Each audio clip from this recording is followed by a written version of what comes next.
what has been passed out during lunchtime is a copy of the letters of, I won't call it letters of support. It's letters of the intent not to disapprove. And from the signatory airlines. And maybe later the panel can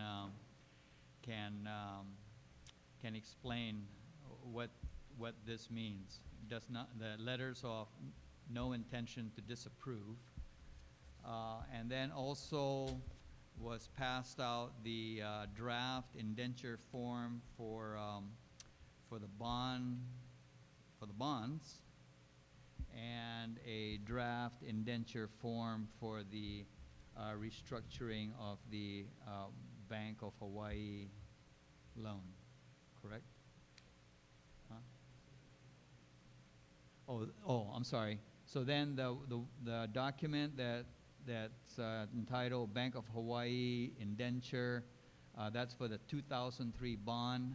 That's the bond that's to be refunded, and then the other thick document is the draft indenture document for the new money of 125 million. So maybe until I see some hands up, I'm going to ask, well, no, I guess I can't ask from here. Senator Dueñas. Mr. Chairman, thank you, and I'll direct this question. It may sound leading, but I remember this from my research. Mr. Chuck Atta, my understanding is perhaps the reason why these letters of support are written in that fashion is because you go to the airlines for consideration or at least approval on how you're going to use or manage the funding that the employment fees manage. Is that correct? Or can you expound? Thank you, Senator Dueñas. Mr. Chairman, you know, in my short time at the AB Wampat International Airport Authority, I came to the conclusion that the airport authority is the most over-regulated agency in the government of Guam. In addition to all the federal agencies that are up there, the signatory airlines is a key partner with regards to our budget process. And within federal statutes, they actually have the authority to disapprove any projects in excess of $10 million that we wish to engage in. So that's how the letter's formatted. Again, we pushed out our intentions. We share with them the intentions that we have with regards to the new monies with the bond, and listed all the projects, which is before all of you folks here this afternoon and in the bill. And again, they're just showing their support by saying they have no intentions to deny any of these projects. Thank you, Mr. Chair. Oh, sure. Thank you, Mr. Atta. The way it's written is that in our negotiations with the signatory airlines, it's the majority of them to approve or disapprove, which is called majority in interest, and that represents 60% of all the revenues that we receive from them. Airlines representing 60% or more. So what we negotiate is a negative MII, majority interest. If they disapprove, they have to submit in writing that they disapprove. If it was a positive MII, they would have to submit a letter approving the project. So the negative MII is in the airport's favor, but for the purposes of the bond, we follow the language is they agree not to object. And that's the way it's written. So it sounds funny, but that was the intent.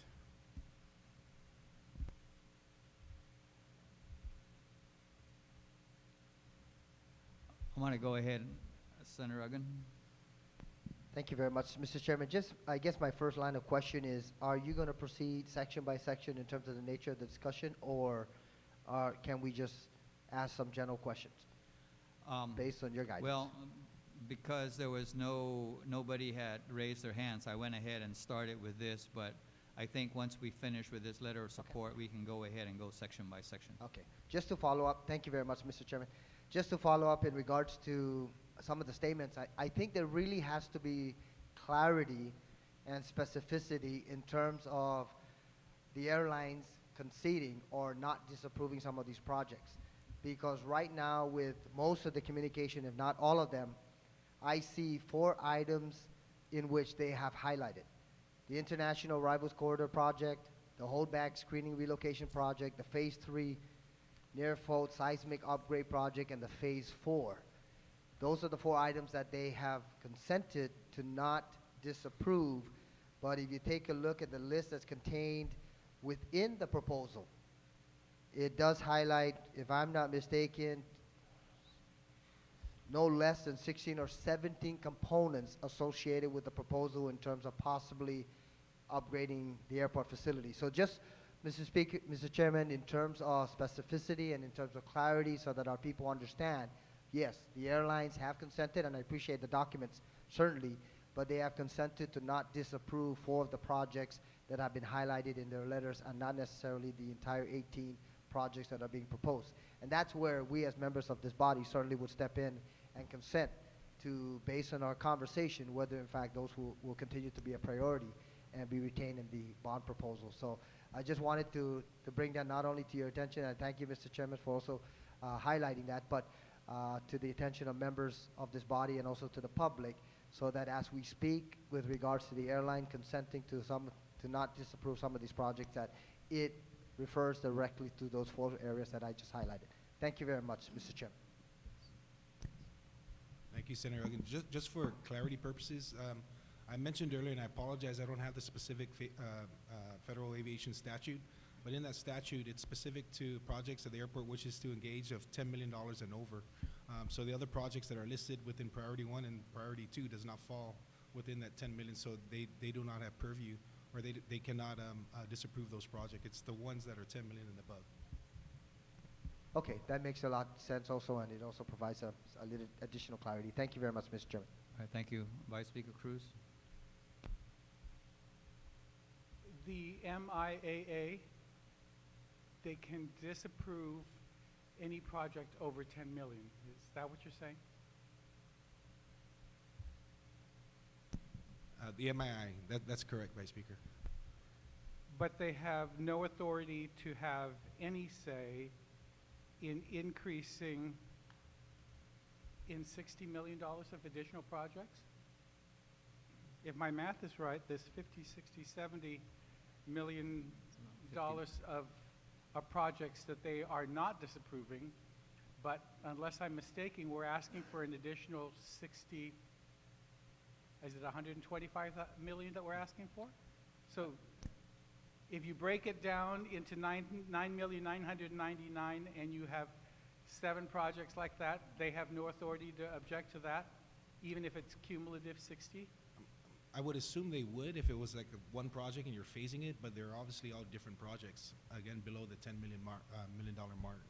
But in the end, they're going to have to pay that 65 million, aren't they?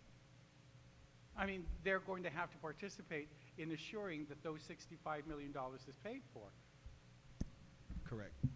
So why, when you guys sent out the form letter to them, did you not include all the projects, since you were going to be asking us for it? You knew that it was, so were they only told that you were going to go to the market for 60, or were they told that you were going to the market for 125? They were told everything that we're sharing with you folks today. We shared everything with them during our previous airline signatory meeting, Speaker. And I'm still not understanding why they wouldn't have It's a federal formula. We didn't write it up. Again, it's the federal statute that, again, allows them to disapprove projects of $10 million or more. Again, the projects that are below that, they have no authority to do so. And even with But the they projects, have no authority to say anything about the fact that the cumulative of the additional 14 projects on this list is 65 million.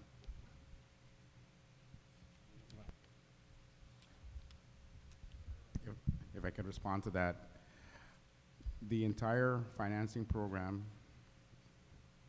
the refunding of the bonds, the new money, and even the refinancing the energy loan along with the list of all those projects that's contained in the bill, with the cost and the need, were all presented to the airlines during what we call a consultation session with them.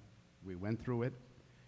Then for the purposes of the new bond issue and disclosures by the bond counsel, these letters were requested.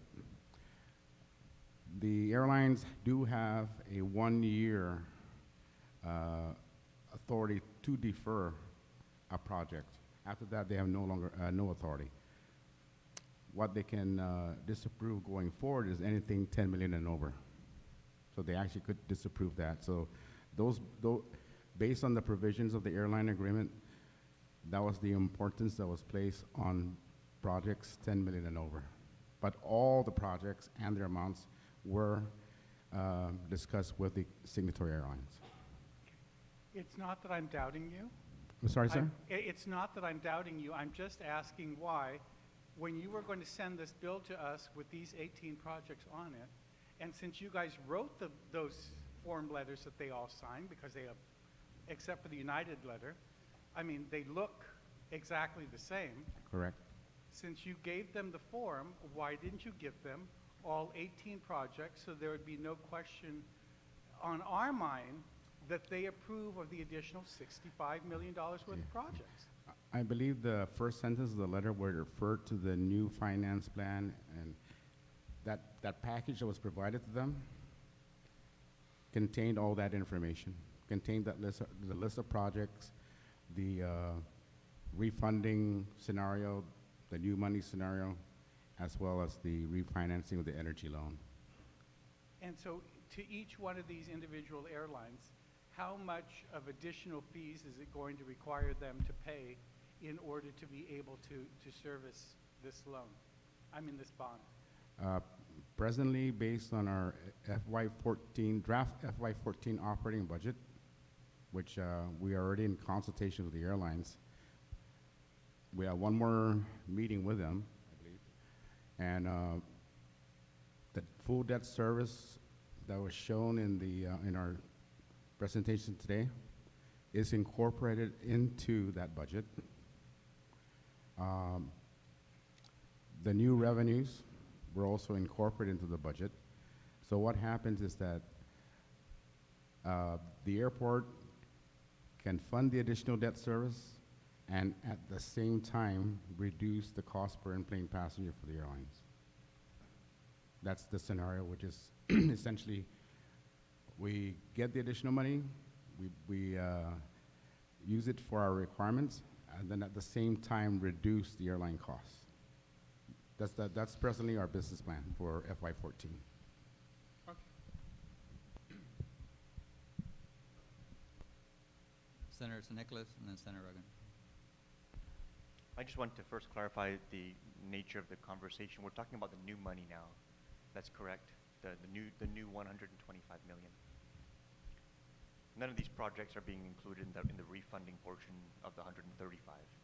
That's correct. Several questions. My first is the FAA requires that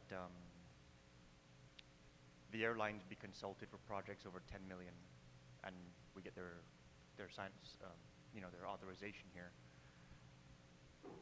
Have you guys had those consultation sessions of the other vendors as well, as to whether or not they would approve of the borrowing plan?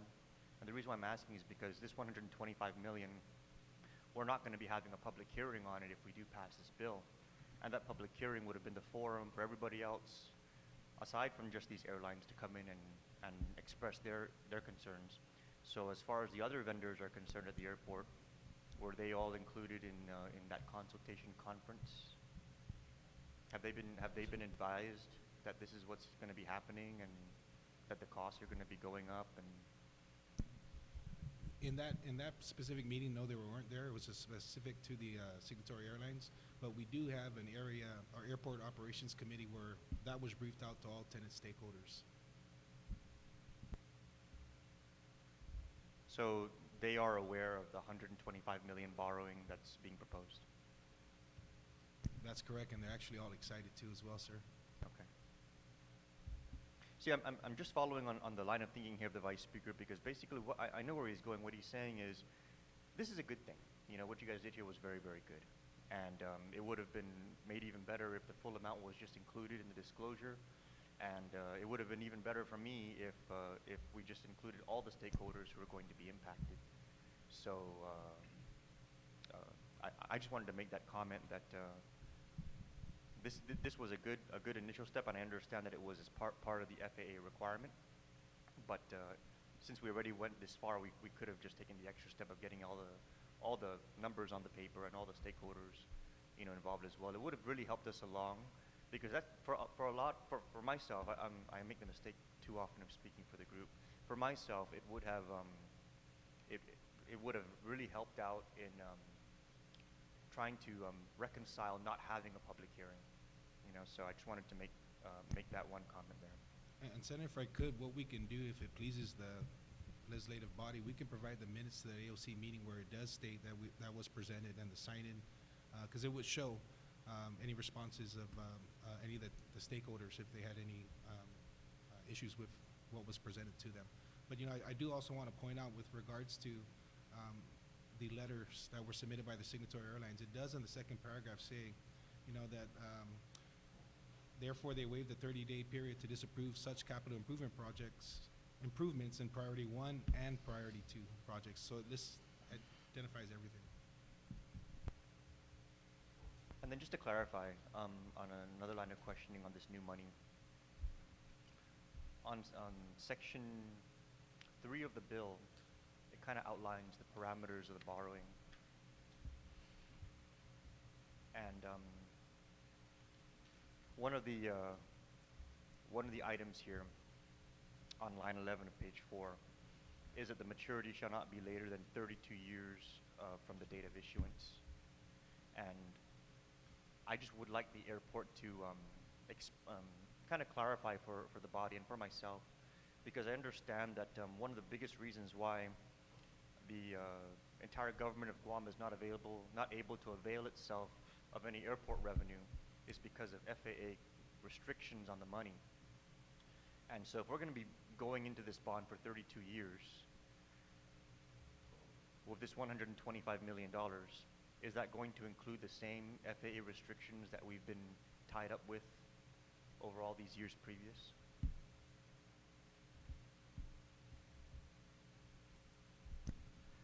Senator, as for, the only obligations that we have for the new money is what's required under the indenture, the bond indenture, and not necessarily the FAA obligations. If that's removed at a future date, then at that time it's removed, but the indenture obligations remain. I remember seeing a breakdown of where all the money is going to be coming from, part of it from bond proceeds, but also part of it from FAA money as well.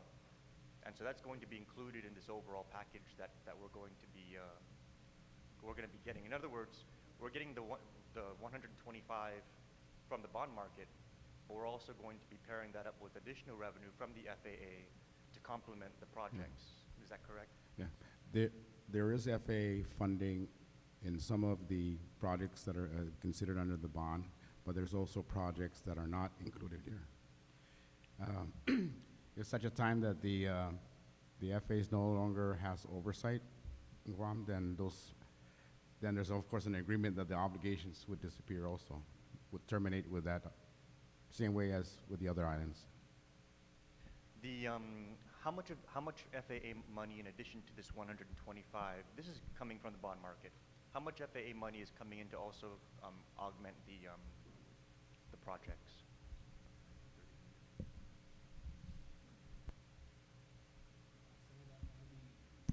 Excuse me, Senator, that'd be $31 million, and that's specifically for 4 projects out of priority 1 and priority 2 project listings. So we're getting $31 million in additional money from the FAA for these projects.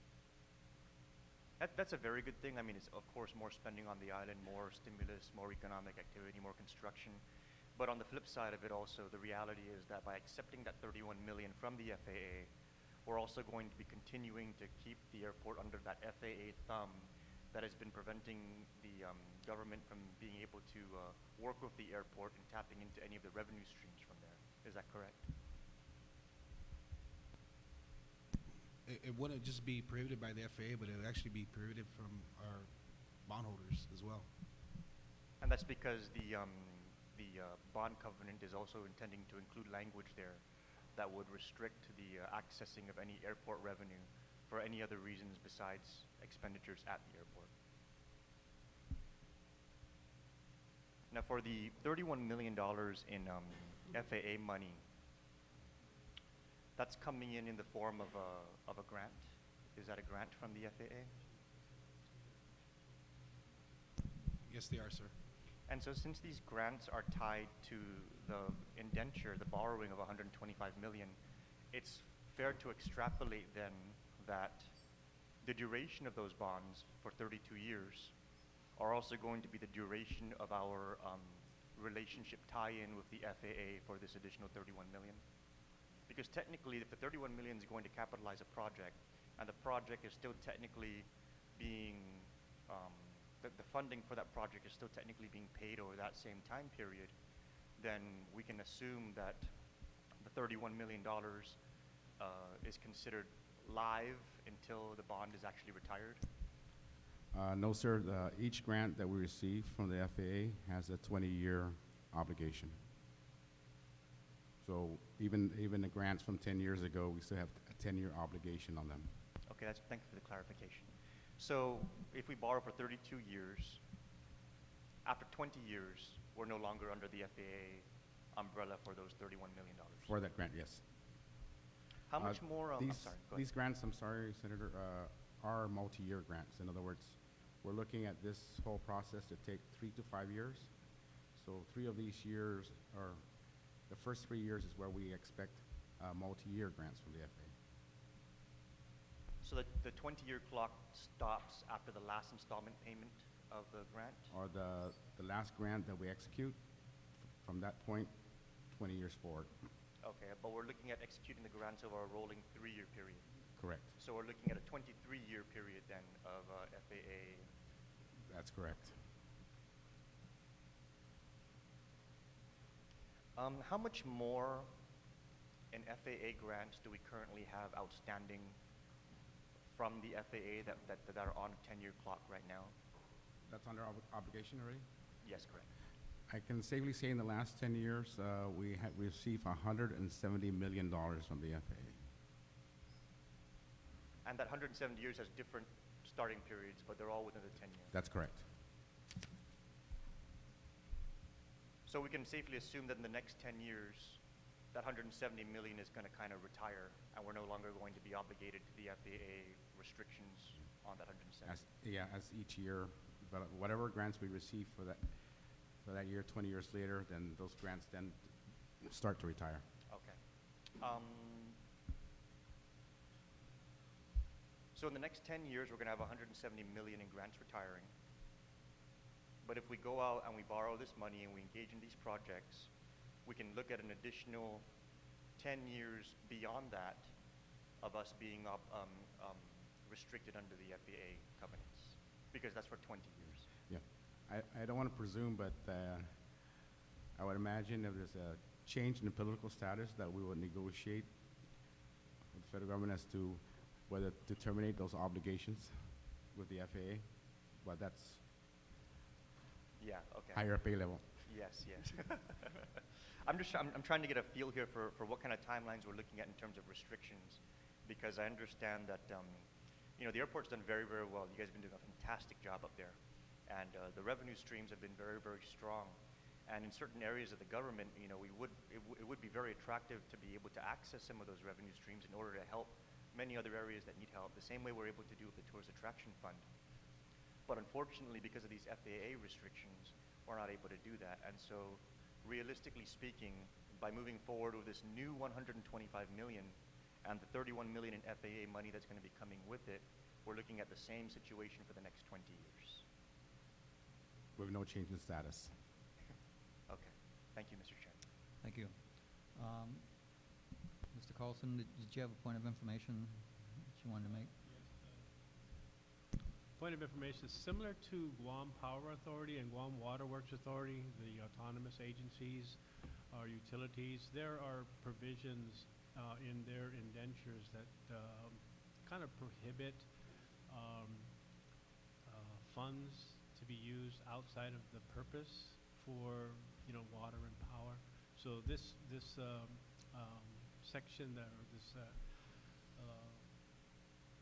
statement by Senator San Nicolas is consistent with the utilities indentures, so that you protect the integrity of the operations, because the other point of information is that when we pay debt service on the bonds, operations comes first, because you can't pay the bonds first and then operations. So the first order in the waterfall of funding is always to pay for operations, because with water and power, if you can't generate the utility, you can't bill, you can't maintain, you can't operate. So this is consistent with what it is that has been done previously, and consistent with past legislative approvals. Thank you. Senator Egan? Thank you very much, Mr. Chairman. Just a couple of general questions. First of all, or one particular, I guess, Mr. Santos, you did mention that part of the airport's projected plan of action over the course of the next several months is to finalize the fiscal year 14 budget, and to see, in conjunction with going out and refinancing the outstanding or the existing bond and acquiring additional financing for other projects, that you're looking at working with the airlines to reduce airline costs. Can you extend that reduction to customs and quarantine as part of their rental obligation? So I thought throw out that suggestion. First of all, in the line of questioning, I notice here that there's an authorization for an aggregate principal amount of up to $125 million. So what exactly is the airport requesting from this body in terms of borrowing authority? Is it $247 million to include the two components of Priority 1 and Priority 2 projects, or is it $125 million? Because that, I understand, is only reflective of your refinancing aspect. Unless there's language here that allows to borrow up to $125 million and include refinancing. So that would bring your level up to 247. So what exactly are you asking based on the legislation that is before us? Well, I believe the bonds that we're refunding is about $145 million.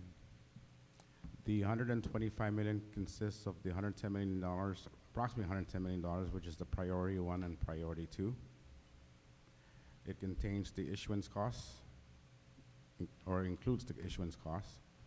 It also includes what was intended to be the refinancing of the energy efficiency loan, but that has changed.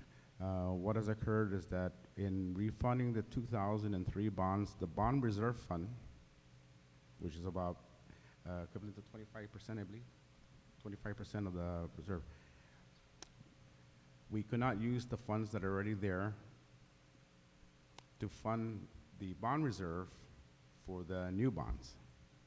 So what would happen there is about $9 to $10 million of that will be used to defease or rebate the 2003.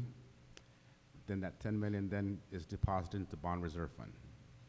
Okay, so just based on your explanation, Section 2 of the proposed legislation reflects the refinancing component, and then Section 3 authorizes the additional borrowing. Is that how we should read the proposal?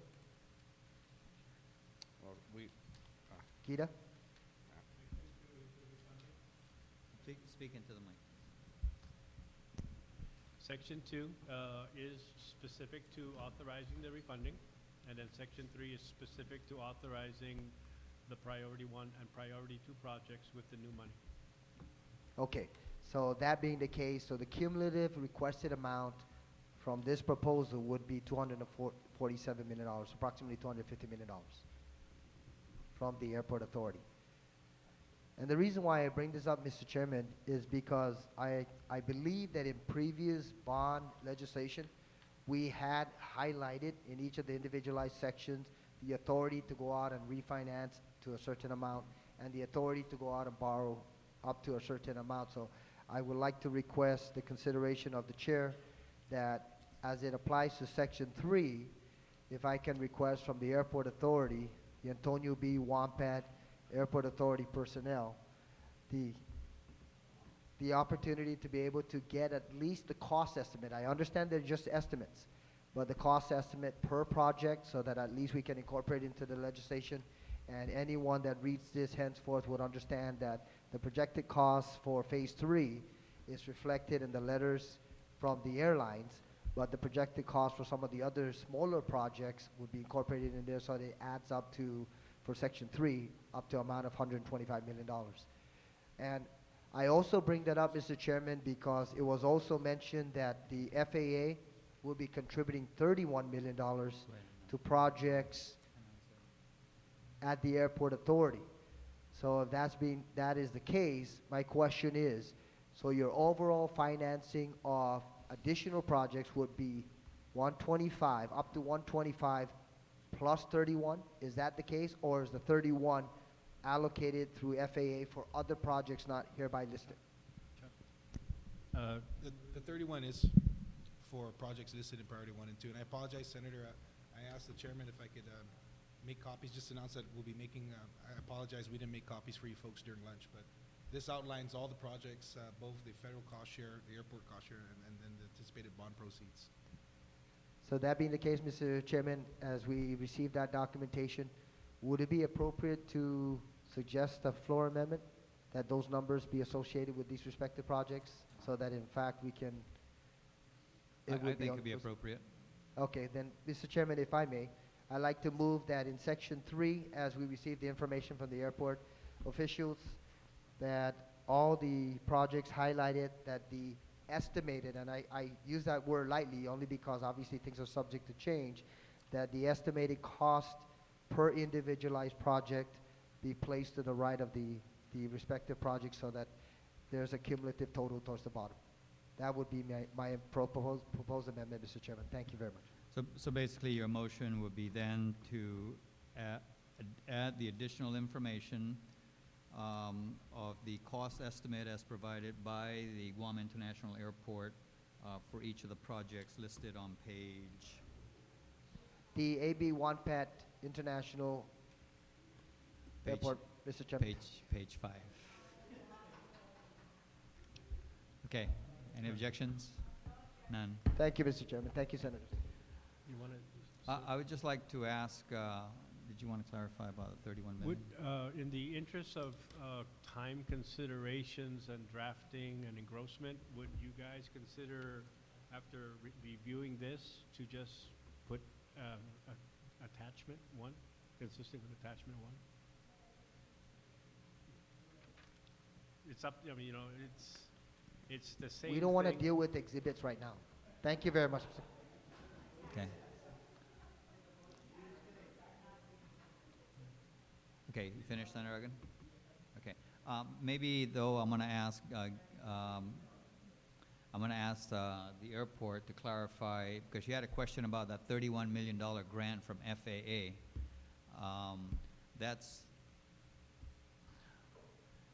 It was not clear if that 31 million is part of the estimate of these projects. Actually, Mr. Chairman, the response that I received was that $31 million is going to augment the financial requirement for some of these projects. But, so you're absolutely right. If we can get clarity, because obviously the bottom line figure may exceed $125 million, which is what we're authorizing them to borrow. Mr. Chairman, the handouts that are being distributed, again, it will show the project title, the total projected cost for, you know, that specific project, what the federal cost share is associated with that, whatever funds, if any, from airport capital improvement, and then the bond proceeds, the anticipated bond proceeds. Then we just have a little write-up in as far as what the project entails. So again, there's only 4 projects out of the 17, or correction, 21 projects that have FAA funding tied to that.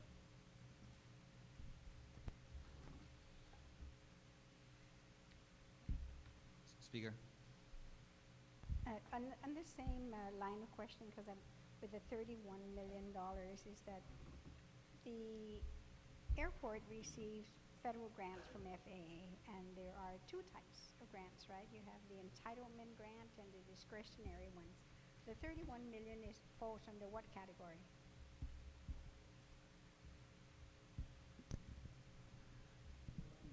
Well, the 31 million is total, but if you notice, the first project has the largest FAA contribution or federal contribution, 13.2 million. That's over 3 years, and that's really based on our entitlements. Under FAA regulation, only entitlement money can be used for the terminal. Discretionary is normally for the airfield and other related equipment. Okay, so none of these projects then have any discretionary grants? The ones that are listed in these projects, in the 20-some projects? The ARF replacement facility would involve discretionary, as well as cargo apron relocation. Okay, so apron, number 12, and what's the other one?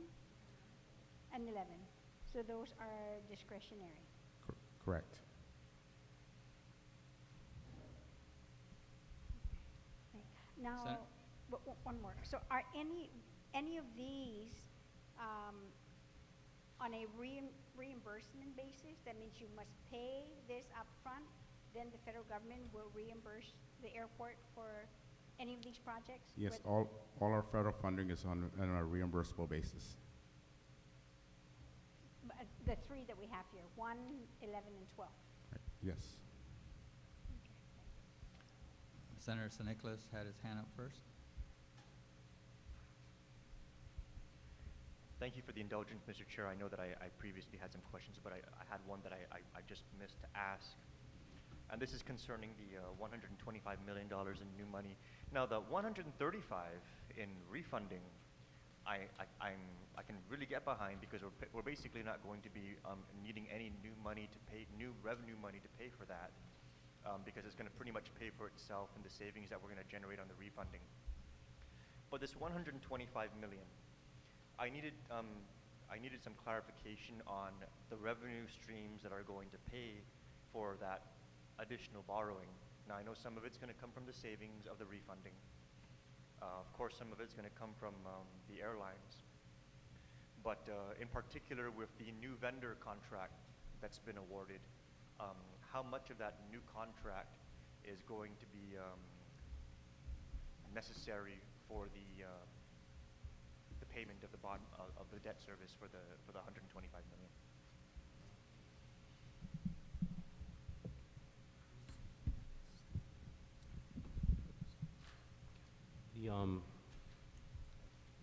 The new contract is going to be generating approximately 15.4 million in what's called a minimum annual guarantee, and the current debt service at 18 is moving to 24. So the difference between the 18 and 24, the additional 6 million in debt service, that will be funded by the additional revenues, as well as other revenues that are increasing, in other non-aeronautical revenues that are increasing. So I know that this question, of course, would require more research, but I'm hoping you can give me a ballpark as to what percentage of the debt service for this new money is going to be dependent upon the revenue streams from the newly awarded concessionaire contract. Ballpark. Assuming let's go middle road here, you had 18 to 24, so assuming a $21 million annual debt service, how much of the 15.4 million in minimum annual guarantee from the recently awarded concessionaire vendor is going to be used to pay that 21? When you factor in all the other revenue streams that are going to be also going to pay for the debt service, and when you factor in the savings from the refunding. I'm trying to get a picture of what this new vendor, how much is this new vendor going to be contributing to this debt service?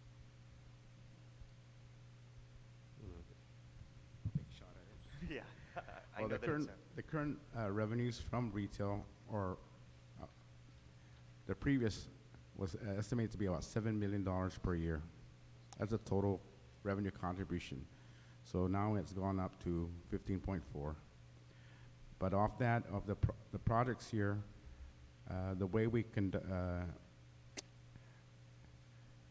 figure, or the methodology that we use for our budget is it's considered all non-airline revenue, including that 15.4 and all other leases and all that.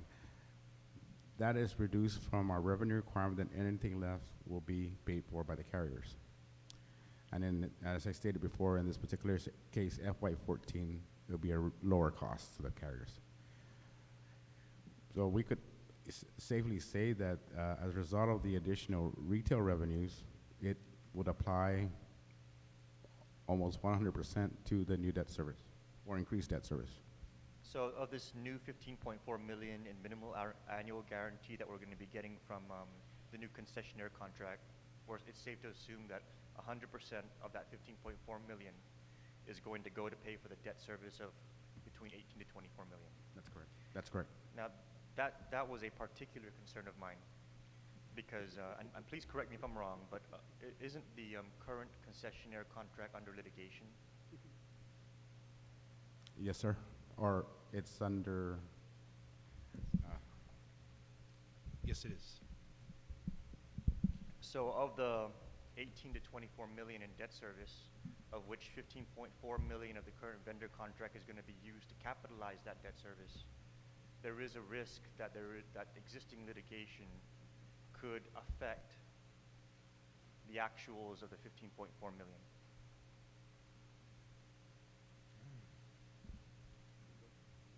Yeah. I would hate to assume, but again, and because it's a litigation, I can't really go into in details of regards to the strategy, but we are taking the necessary steps to ensure that does not happen. I mean, just to put it in a nutshell, I'm very comfortable with the refunding because it's just existing revenue streams. We're going to be paying for it with the savings, and it's going to be at a lower interest rate, same duration. So the risk there is very, very contained. But technically, what we're being asked to do is borrow $125 million and pay for it with a funding source that is under litigation. Well, and that's, I think, one of the more important pieces with regards to the letter of support from the signatory airlines, because again, if, God forbid, that ever be the scenario, then they would step in and assist with payments to our debt, our bond. So the signatory airlines are pretty much going to guarantee that money is going to be there, whether if something were to happen in the future. Yes. That's correct. That's correct. Are the signatory airlines fully appraised of the magnitude of that situation? Because, I mean, let's say we borrow this money, and let's say that, we're dragged out in court for a year, and then a year from now, we go back to square one, and we have this $24 million debt service that we're having to make, and the case is in litigation for an extended period of time. They're going to step in and make up for the difference. That's part of the signatory agreement that they enter into the AB Wampat National Airport Authority, Guam. Yes, sir.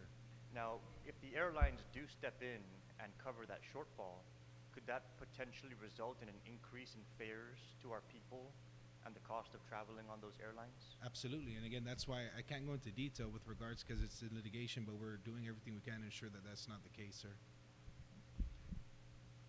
So we're being asked to borrow $125 million with a funding source from a vendor that has a contractual arrangement currently under litigation. We do have a guarantee from the airlines that they're going to go ahead and cover that if something goes very, very wrong. But the risk is then that cost could get further passed on to our people in higher airfares, higher airline tickets from those respective airlines. That would be an assumption, but again, there's so many variables that are going on in the airport, and as we move aggressively to seek, and I know that there's some mixed feelings here in this legislative bodies, both aeronautical and non-aeronautical business at the airport. The more, and again, we're going to go aggressively with non-aeronautical. The more we can increase that, the more we can work with the signatory airlines, not just the ones we have now, but attract new ones as well as we reduce rates, not just to the facility as far as landing and departure fees, passenger facility charges, everything that goes along with it. Again, provide more services to them so they can in turn reduce the airline fares not only to the traveling public but to our people as well. For me personally, I mean, I have an abundance of caution, especially when it comes to borrowing 125 million. The 135, I'm pretty much sold on. That makes absolute sense. But I would prefer that we wait on the 125 million at least until the litigation issues are resolved with the vendors, seeing that they're making up for about 80% of the overall debt service amounts, and seeing how we talked about earlier about the urgency that we're currently that brought us to special session today. That urgency is with respect only to that refunding amount, not to this 125 million. And so this 125 million in new money does not have the same kind of urgency, and it's being borrowed and with the intention of repaying it from a funding source that still has litigation issues attached to it. Senator, I absolutely I hear what you're saying, but unfortunately that's not the case. In the perfect world, we would possibly look at that avenue, but again, like was mentioned earlier, with the financial market and rates going up, I mean, now's the opportunity that we see, and we're able to do that. Again, we didn't see this when we initially wanted to engage this process until we got the specialty retail concession excess revenue, which put us in this position. But again, we want to take advantage of the current market, sir. I very much agree with you, Chuck. I mean, there's two things for me that make me have a very difficult time going one way or the other on this. The first is that we're going to save on the administrative costs of lumping it together, and the second is that the current interest rate environment is very favorable, and the outlook is a potentially higher is more weighted to a potentially higher interest rate environment going forward. For me, what I'm trying to balance out is the risk reward, of taking advantage of those lower administrative costs of the current lower interest rate environment versus borrowing 125 million with a funding source that is currently under litigation, and just trying to, and also borrowing the 125 million without having the public hearing. See, the 135 million, the refunding, even without the public hearing, I can be comfortable because technically we've already talked about borrowing that money in the past. We're not increasing the duration. We're not increasing the cost to the public or to the airport. We're saving. So even if we didn't have a public hearing, I could probably be very comfortable moving forward with the 135 million because it's already been talked about and we're not doing anything new there. But the 125 million has a whole lot of new elements to it, and it has the funding source issue attached to it. But you're right, the interest rate environment is favorable, and the savings in the administrative costs of lumping it together is attractive. So, I mean, those are the things that I'm weighing, and I just wanted to kind of have the dialogue with you guys because I'm sure that some of my colleagues may be weighing that as well. But thank you very much. Thank you very much, Senator St. Nicholas. Vice Speaker Cruz? And then after Vice Speaker is Senator Tom Adam. Thank you very much. Mr. Chairman, in looking at the listing that was given to us for the capital improvement projects, I see that the bond proceeds will be used to cover those 18 projects and the 21 projects, I'm sorry.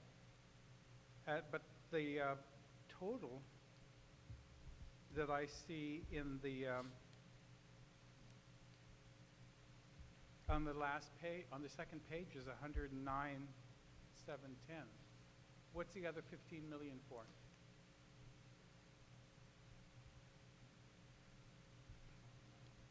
I didn't check the numbers. I didn't add it up. I'm just looking. The bottom line says 109,710,000 is going to be. Just for the information of the body, the Vice Speaker brings up a very legitimate concern in regards to the list of projects. If you look at project number 8 and project number 12, that will require 0 bond proceeds. So that's where you could probably reconcile some of your numbers. But I'll ask the airport if by any chance they can respond to your question, Mr. Vice Speaker. Yes, the project you just referred to are not in the bond proceeds, but in response to Senator St. Nicholas's question about the 125 million, approximately 110 million are the priority 1 and priority 2 projects. It includes the issuance costs and the amount of money needed to fund the debt reserve fund for the new money. And the reason why we're using new money to fund the debt service reserve is we can't use the 2003 funds that are already in there for that purpose. And this is based on tax issues, AMT versus not AMT.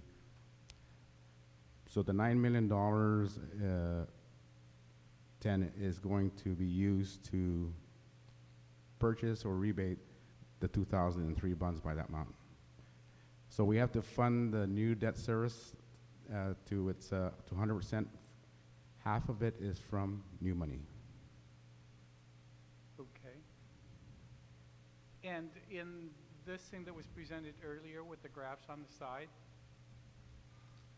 page 2 of the 2003 refunding results,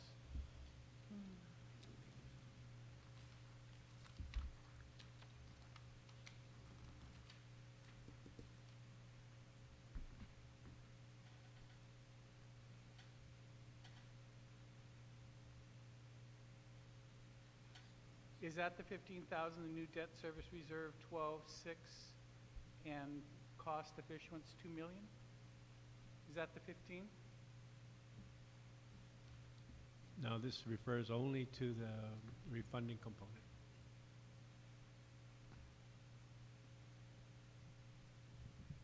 We're not going to save any money, sir, when we borrow new money.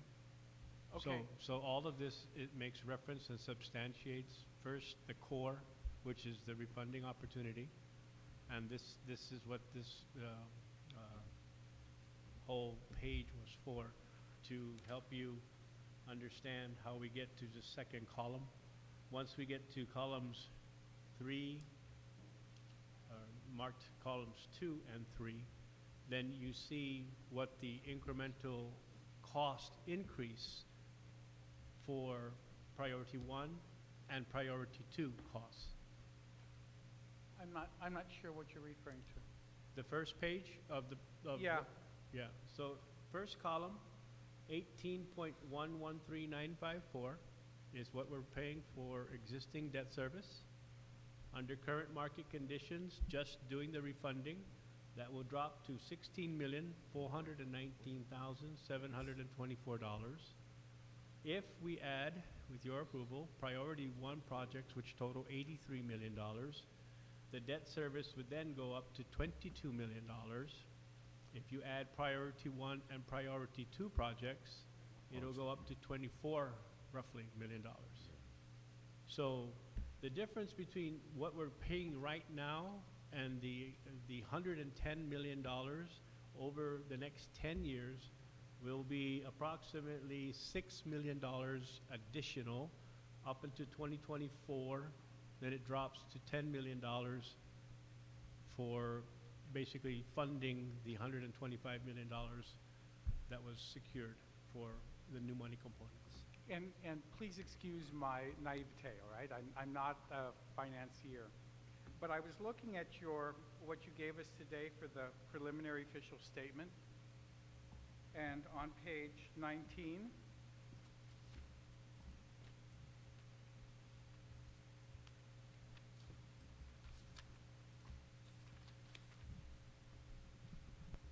it shows that It shows what the existing interest and principal amounts are. So if you add across, it comes up to $18 million. yeah, no, I understand that. Yes. What I'm saying is, unlike other people, I'm not exactly sure that there is a major savings in refunding, because I'm trying to figure out, do we take into account how much we paid in interest between 2003 and today?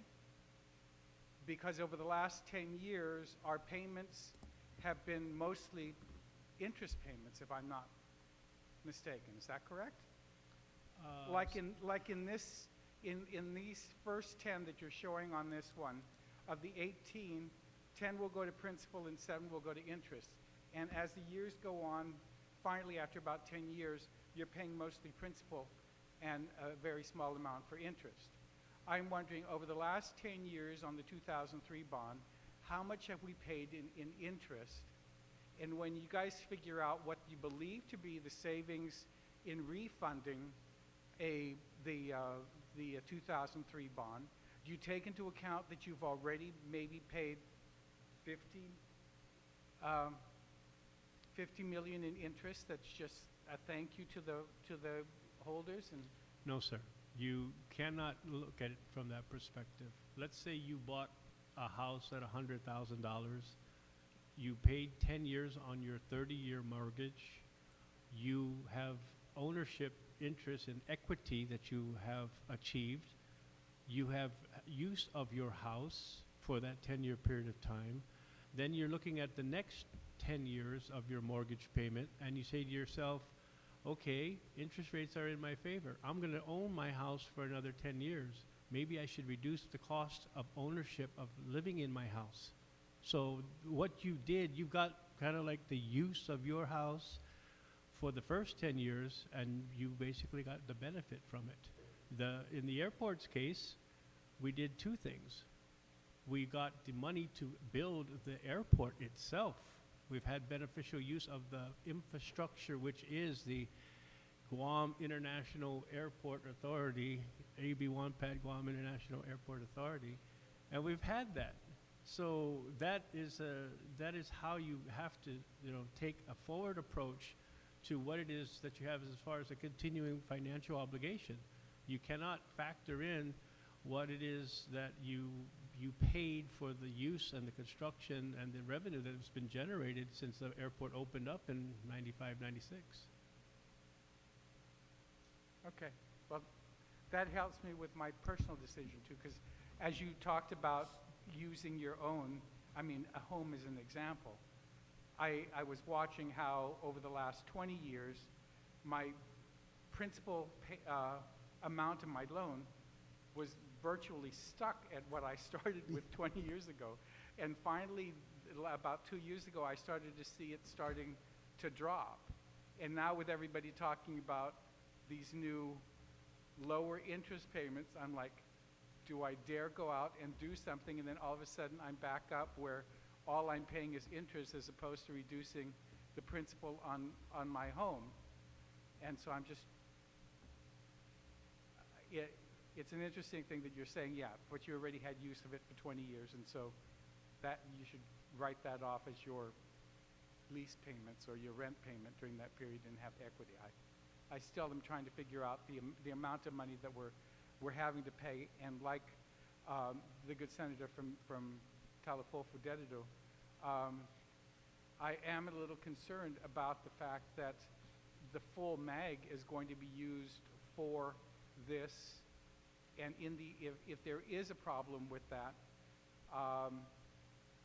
are we premature in doing this? Because I mean, even earlier I wanted to ask Mr. Chairman, there was talk about the fact that the airport has been in discussions with its carriers, and I think if I can get the airport's attention.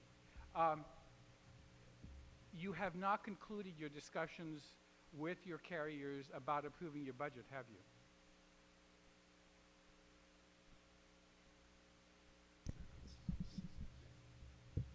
Earlier you said you were in discussions with them, but I didn't get the impression that you've concluded the discussion and that the budget for 2014 with their whatever they're going to have to pay has been approved.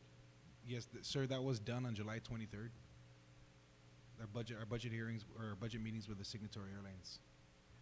And did I understand Mr. Santos was saying, have we concluded the discussions and we've approved the budget, or we've had the hearing on the budget, but we're still in the process? Have we approved it, and have the airline signed off on it? Certain carriers have commented or made comments on the budget or asked questions or clarifications. So until we do that, and then if we consider their comments and reduce or amend the budget as submitted, then we have one more consultation meeting. Then after that, we go to the board.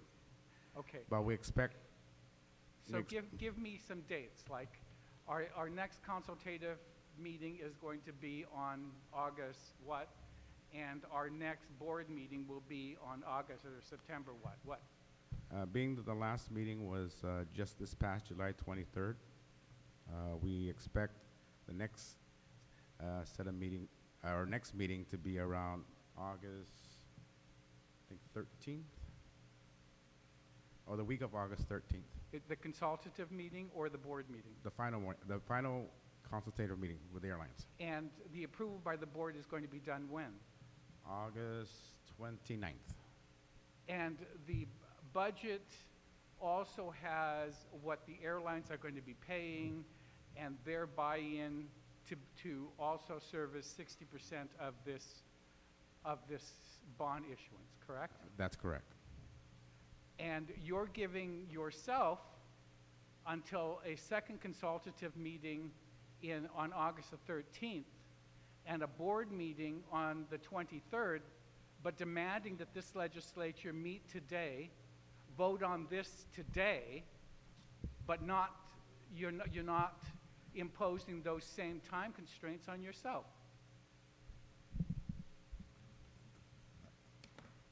To me, sir, I think we're comparing apples and oranges here. It's again, the letter that we need from the airlines we received to move forward with regards to our efforts with the bond refinancing, and again, we need the legislative approval by law to move forward with the process.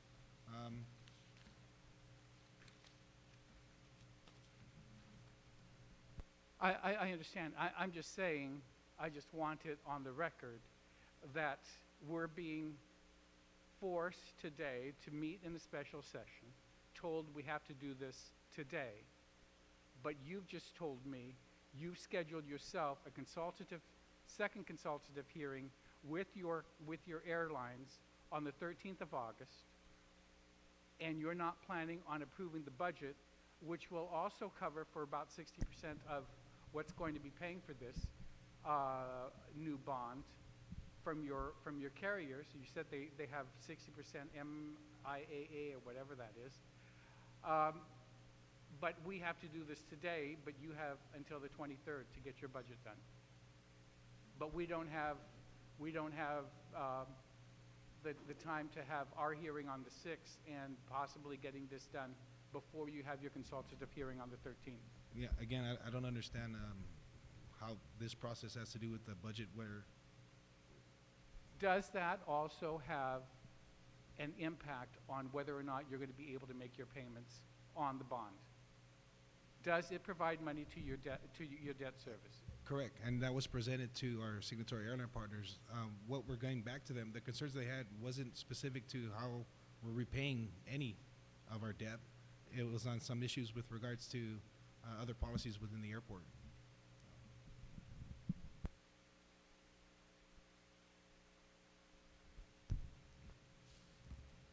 Thank you very much, Vice Speaker Cruz. Chairman Atta? Thank you. First of all, on the question of amounts, I just want to make sure I have clear in my mind that the amount that we're looking at to refund from the 2003 bond is approximately $135 million, correct? Provided this thing gets in place for 2014? That's correct. Okay. Now, the amount that, the new money that we're looking at borrowing for Section 3 of the bill, looking at the document that the Vice Speaker was looking at earlier, which provided the breakout of the various projects in Priority 1 and Priority 2, and then you have total project cost, which I guess normally we add from left to right. But anyway, total project cost is there, and it comes up to $145 million. And then from there, you net out the $31 million that's expected grants from FAA, and then you have some airport funds of about $5.6 million. And that leaves you then with a requirement of bond proceeds for about $109,710,000, correct? That's correct. Now, I guess I'm going to refer this question to Gita. I thought normally, so you're estimating already that the fee, the administrative fee for floating this bond is going to be around $15 million? Well, then if the bond proceeds, if the total net project cost comes up to $109,000, then why are we asking authorization to borrow $125 million? Mr. Santos responded to that question earlier. Okay, The respond again, 110 please. The 110 is for the projects. For the projects. The fact that we have to take funds to put into the debt service reserve fund because we are unable to take the entirety of the 2003 and put that in the 2013. I think we're only able to put a small portion. So we're going to use the 2003 debt service to offset some of the initial costs because of tax reasons. So we have to use new money components to be able to fund the new debt service reserve fund. Okay, so the 125 breaks down to the 110 plus the 15 for debt service reserve. Basically, yes, sir. Okay. We have on page 5, of course, we have prioritized the projects. And the way it reads here, starting on page 4, starting on line 23 there, it says that well, the proceeds of the bonds may be applied to pay for the cost of issuance of the bonds, for accrued and capitalized interest thereon, for credit enhancement therefore, and the cost of capital improvement projects at the airport in the following order of priority. Now, the way I would read this then is you cannot get to priority 2 projects until you have fully funded priority 1 projects. Is that correct? In terms of the design cost estimates, these are conceptual, or the numbers that was provided in an earlier spreadsheet were conceptual. So as we proceed with design and we can tighten the cost estimates When further. you say conceptual, is that like about 30%? Yes, sir. Okay. So then we can tighten the numbers and make sure that we fund those critical projects in priority 1 first, or at least set aside the funds based on the design before we tackle any design work for phase 2 or So priority 2. So in other words, if you're basically going to have $110 million available for construction, And and design. if all of that 110 million is exhausted by the projects in priority 1, you're never going to get to priority 2 then, correct? That's correct, and we'll handle it based on pay as you go. In other words, on an annual fiscal year basis. All right. So you can't get to priority 2 until you have basically nailed down priority 1 projects. Here's my concern. That, the language says, that's the way I read the language, and maybe it needs to get tightened up, but, we have, for example, in priority 1, the ARF facility replacement. And until you do the ARF facility replacement, there's no way you can take some of that money to go in there to do, for example, terminal flooring replacement.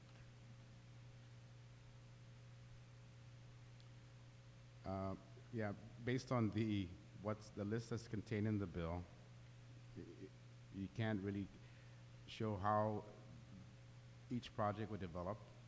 But in terms of what you just mentioned, the ART facility, which is primarily funded by federal funds, we would have an opportunity to do the terminal flooring replacement based on phases. In other words, although it's priority 1, and I'll give you an example, the largest piece is the international arrivals corridor. That's 31 million, but we're still operating the airport on a 24/7 basis. We can't close down the terminal to do these projects, so it has to be phased. And in terms of the phasing, we can get other work that's in that area, and it could be flooring, when we close a section of the terminal down and do that work. So as soon as we decide how the phasing will go, certain elements of the other projects may fit in simply because we have access to the area, uninterrupted access. Why do you want to box yourself in as opposed to saying we need to borrow $125 million to finance the following projects? As opposed, I mean, I would imagine one could make an argument saying that you're not gonna replace any terminal flooring until you have satisfied priority 1 projects.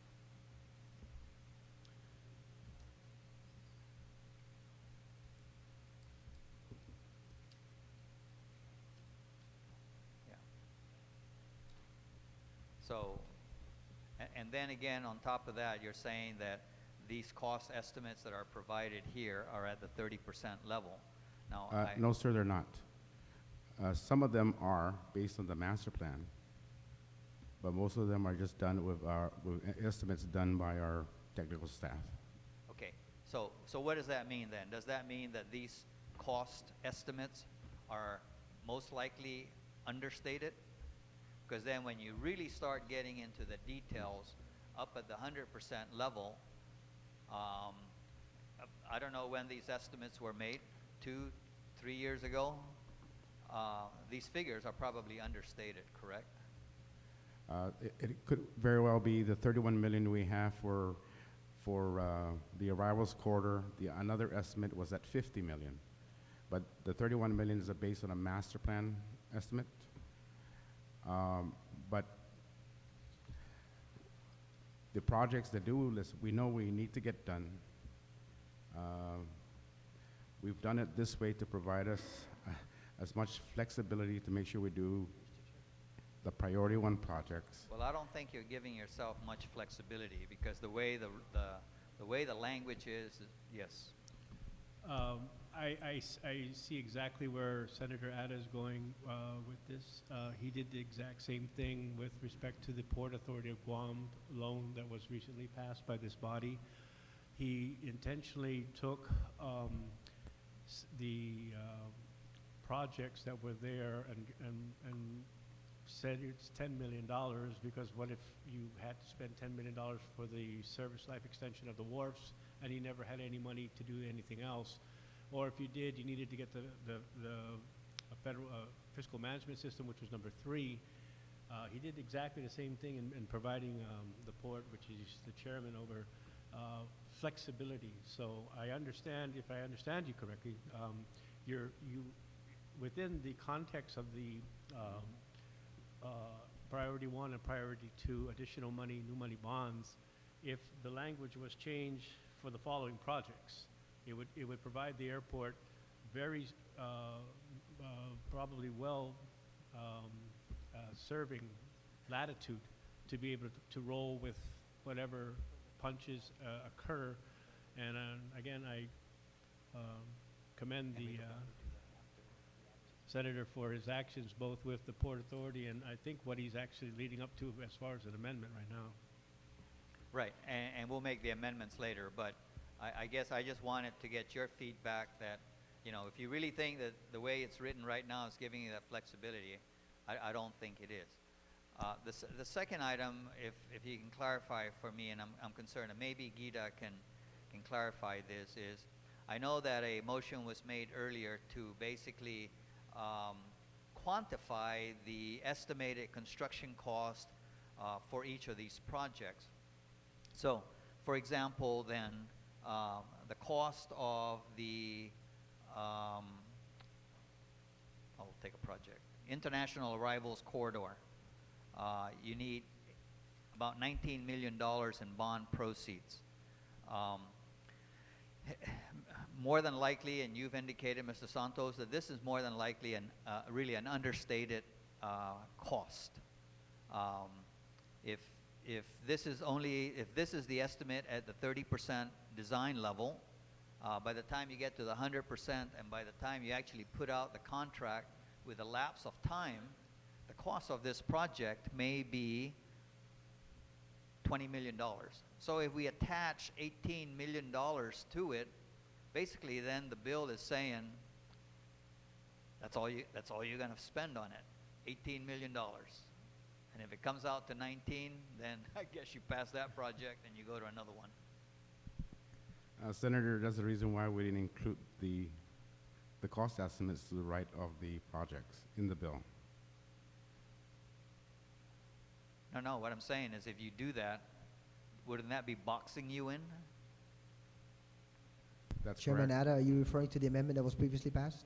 Yes, Yeah. yes. That's one of the reasons why the proffer of the amendment had utilized the term estimated, because that would have provided the flexibility necessary for the airport to work within those parameters.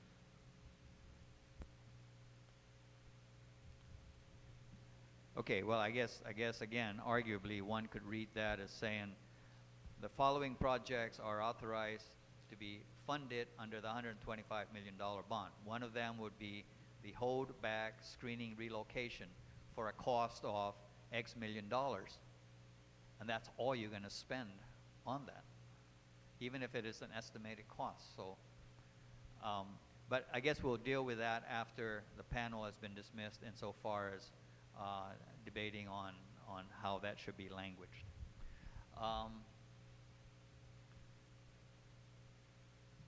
What is the estimated annual debt service on the new money?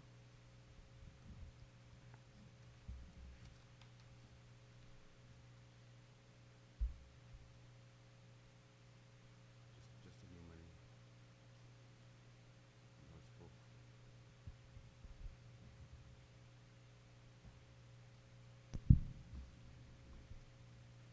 Priority 1 projects would run about, No, 20 just 125 million, regardless of whether it's, I know the priority 1 comes up to a total about 83, and then you got the 26 for priority 2. But the bottom line, $125 million of new money. What's the annual debt service on that? incorporating the refunding, of course, just 23. No, what do you mean 6. incorporating the refunding?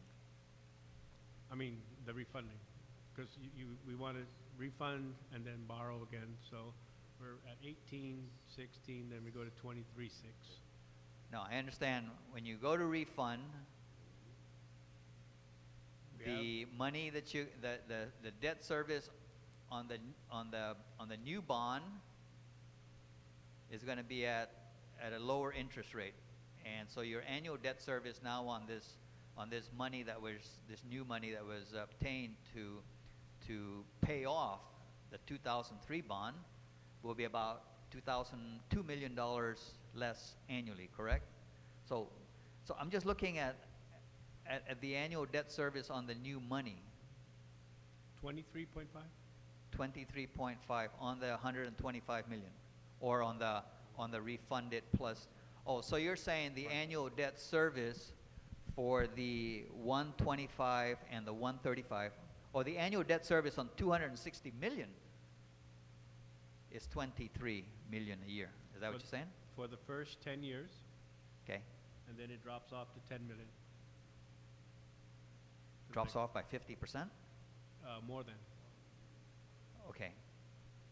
All right, so 23 million, and we really should be looking, I mean, to simplify this thing, the bill should have been an authorization to borrow $260 million, of which is going to be used 125 or 135 to pay off the old bond, and 125 for new construction.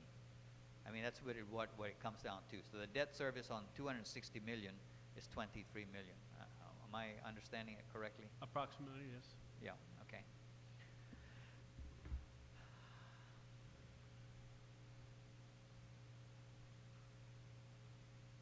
Okay, I think that answers my questions.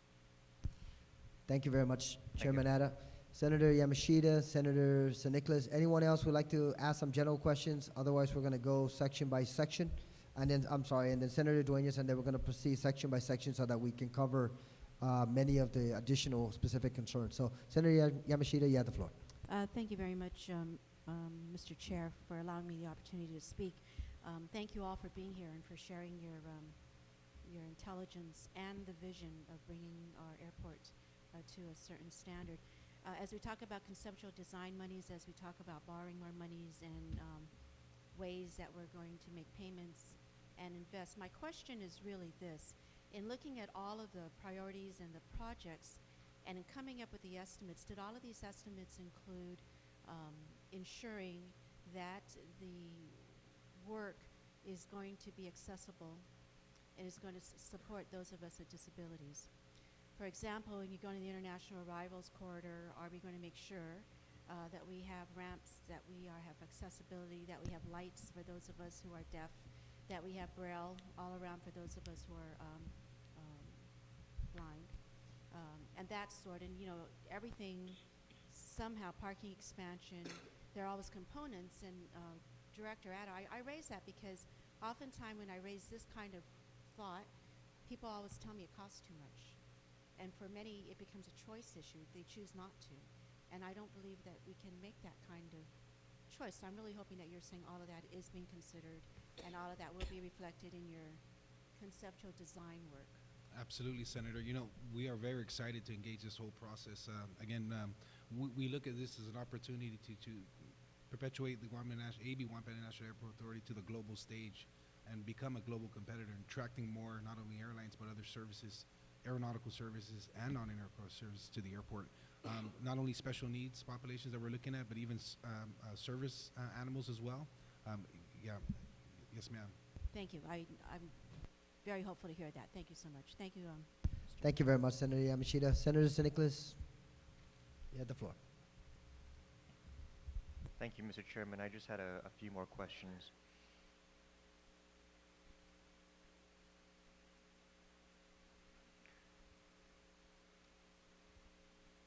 The first is I just wanted to make sure I'm understanding entirely. When we go into the bond market, assuming we're borrowing for the full amount, the 135 plus the 125, is that being packaged as a single issue? So basically, it's going to be a single issue of about $260 million. Yes. Now, I understand that we're intending to keep the duration of the original 135 million to match the duration of the amounts that it's actually going to refund. Yes. Okay, so then we're doing two series, like a Series A, Series B, or something like that? One that's going to be retired earlier? More than likely, there'll be two series of bonds. Okay. Because as you know, you can't incorporate unless you're selling a certain series of bonds that mature, but it would more likely be A, B. So the debt service of record will be 260 million up front, but after 10 years, the debt service of record for the airport will drop by 135 million, down to the 125. The principal of 135 will have been paid off in that 10-year period of time, yes. No, what I'm trying to get at is, like, for example, if we go out and borrow just any bond for 200 million, right? And let's say we paid off 50 million of it, it still counts on our debt ceiling as 200 million. The airport doesn't count against the debt ceiling. No, but what I'm going to go to for my next line of questioning is specific to the airport's debt service capacity and their revenue stream. So they don't have a debt ceiling in the airport like we do in the government of Guam. It's not an arbitrary figure, but technically speaking, their debt capacity is limited to the revenue that they generate. They need to meet a debt service coverage ratio of, I believe, of 1.25 times coverage. Similarly to more stringent, that's the more stringent requirement that's placed by the PUC on the utilities of 1.75. But the tail of the additional bonds test, which this will have to meet, is whether or not they're able to evidence completely to bondholder satisfactions, to investors' satisfactions that their revenue generating capacity, their management, and the forecasts for visitor arrivals and other things that we're doing concurrently with tourist enhancements and the opening of new facilities, encouragement of of new economic development, all provide them with a level of comfort that will lend them to call their broker and place an order for bonds. And the reason why I'm asking, and thank you for the clarification on the 1.25% debt coverage. So basically, the debt service payments for the airport should not exceed 1.25% of the revenues.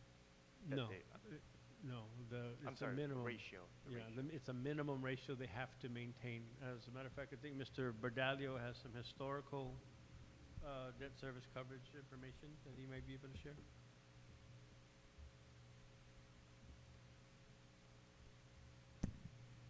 Yeah, the bond indenture requires us to not go below 1.25. Over the last 3 fiscal years, we've exceeded 1.5 in our debt service coverage ratio. So we're well within the bond indenture requirements. After we go to the bond market and assuming we borrow the full amount, what's our debt coverage ratio going to go down to after that?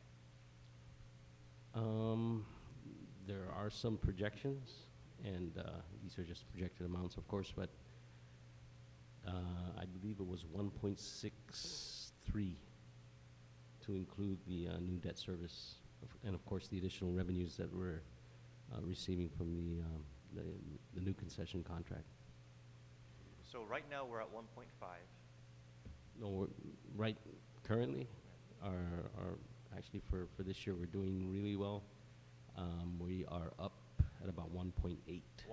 Okay, I was trying to make sense of the 1.5 to 1.63. So we're going to go from 1.8 down to 1.63 after we borrow all this additional money. That's one projected amount, right? Or scenario. So so I can basically extrapolate that to say for every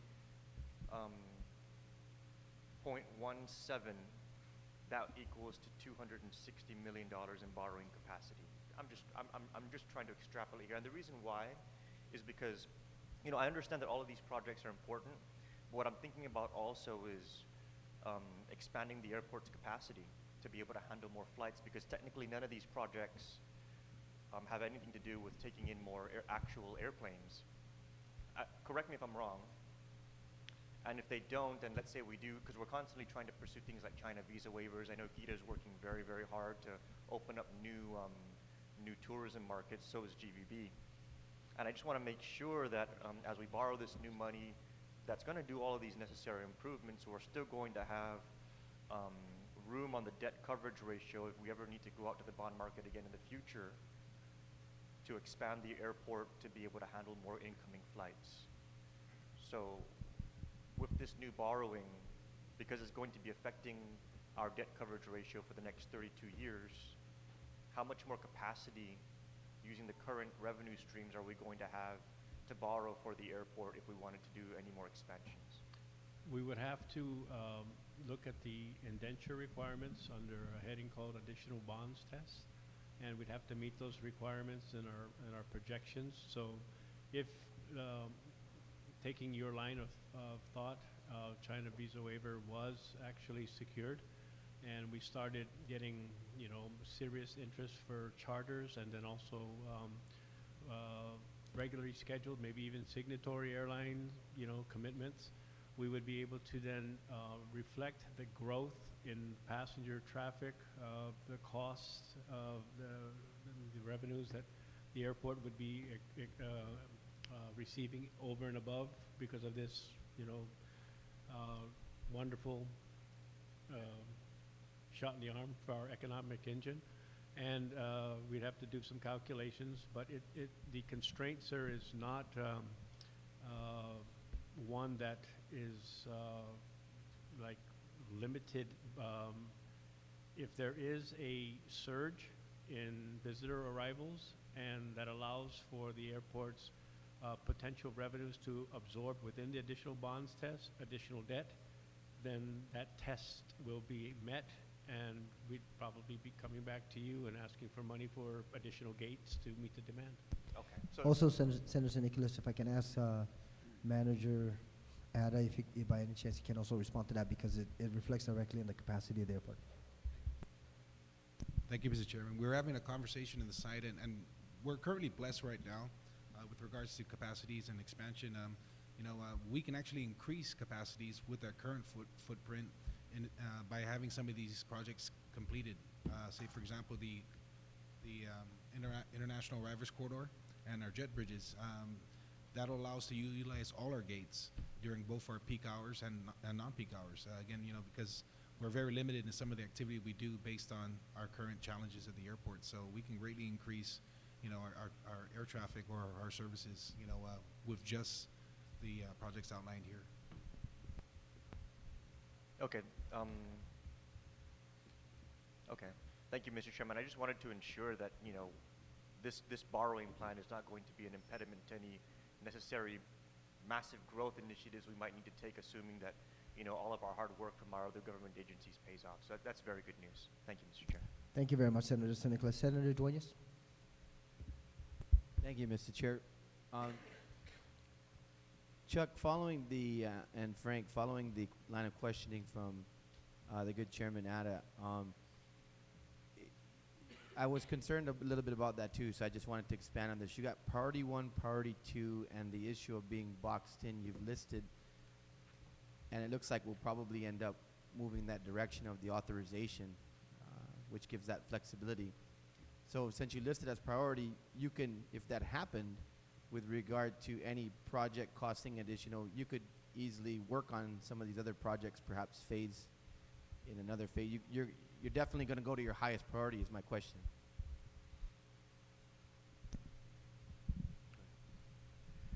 That's correct, Senator.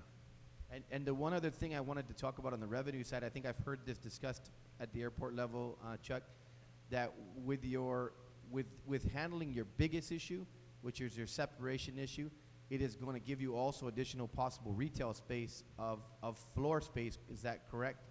Because you now have all that open area instead of that segregation area. I know Senator Limtiaco introduced a bill, and there's other initiatives moving forward.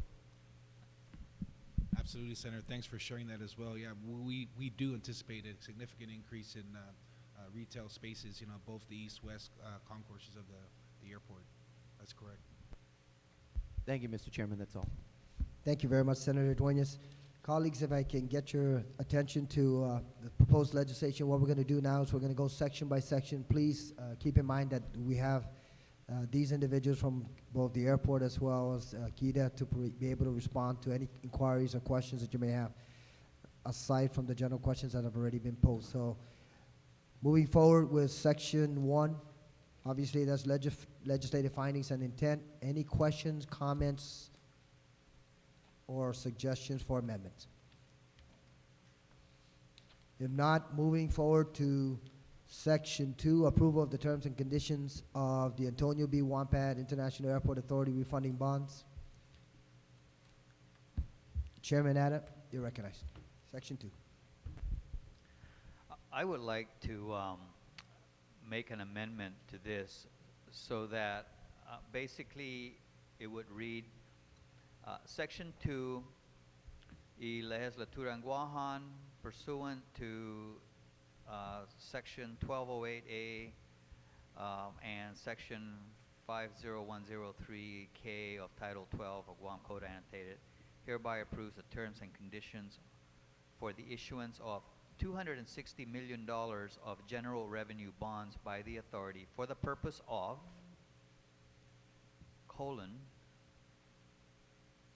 and then, so then it will break down the $260 million so that then we reformat it and we have for the first purpose, A, refunding all or a portion of the authority's outstanding general revenue bonds and just continue on down.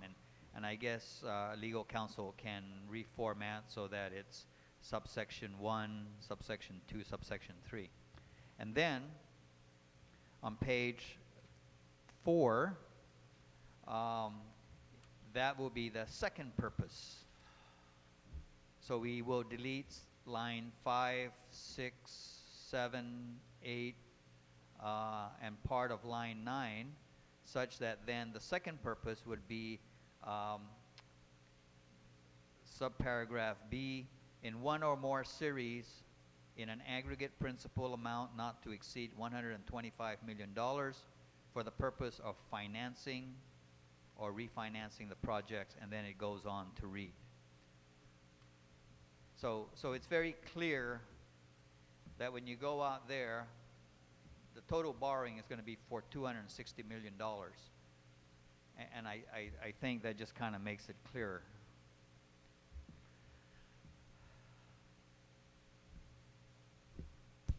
Just on that note, the Chairman Atta, if I can beg the indulgence of our colleagues, because it would revise and incorporate Section 1 and Section 2 into one particular section. That's what you're basically proposing? And No, that it would broken, Section 2 and Section 3. I mean, Section 2 and Section 3. Will into basically one be singular section with two subsections. with two subsections. Correct. If I can ask you to please work with our legal counsel and see if by any chance we can formulate that, unless there are any issues from members of the floor.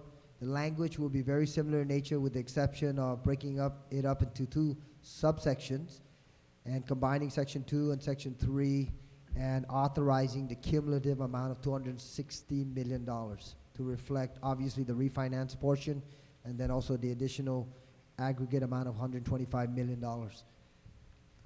Senator Limtiaco on the proposed amendment, please. Thank you, Mr. Chair. Just as a point of clarification, before we proceed with discussing the amendment, the information that we've been discussing, though, refers to refunding the entire portion of the 2003 obligation. So I just want to ask a question. Why then the language refunding all, specifically the language or a portion of the authority's outstanding general revenue bonds? The intent is to completely eliminate the 2003 obligations altogether, right? I'll recognize the question, albeit the proposed amendment. Mr. Atta, Airport. Should be all.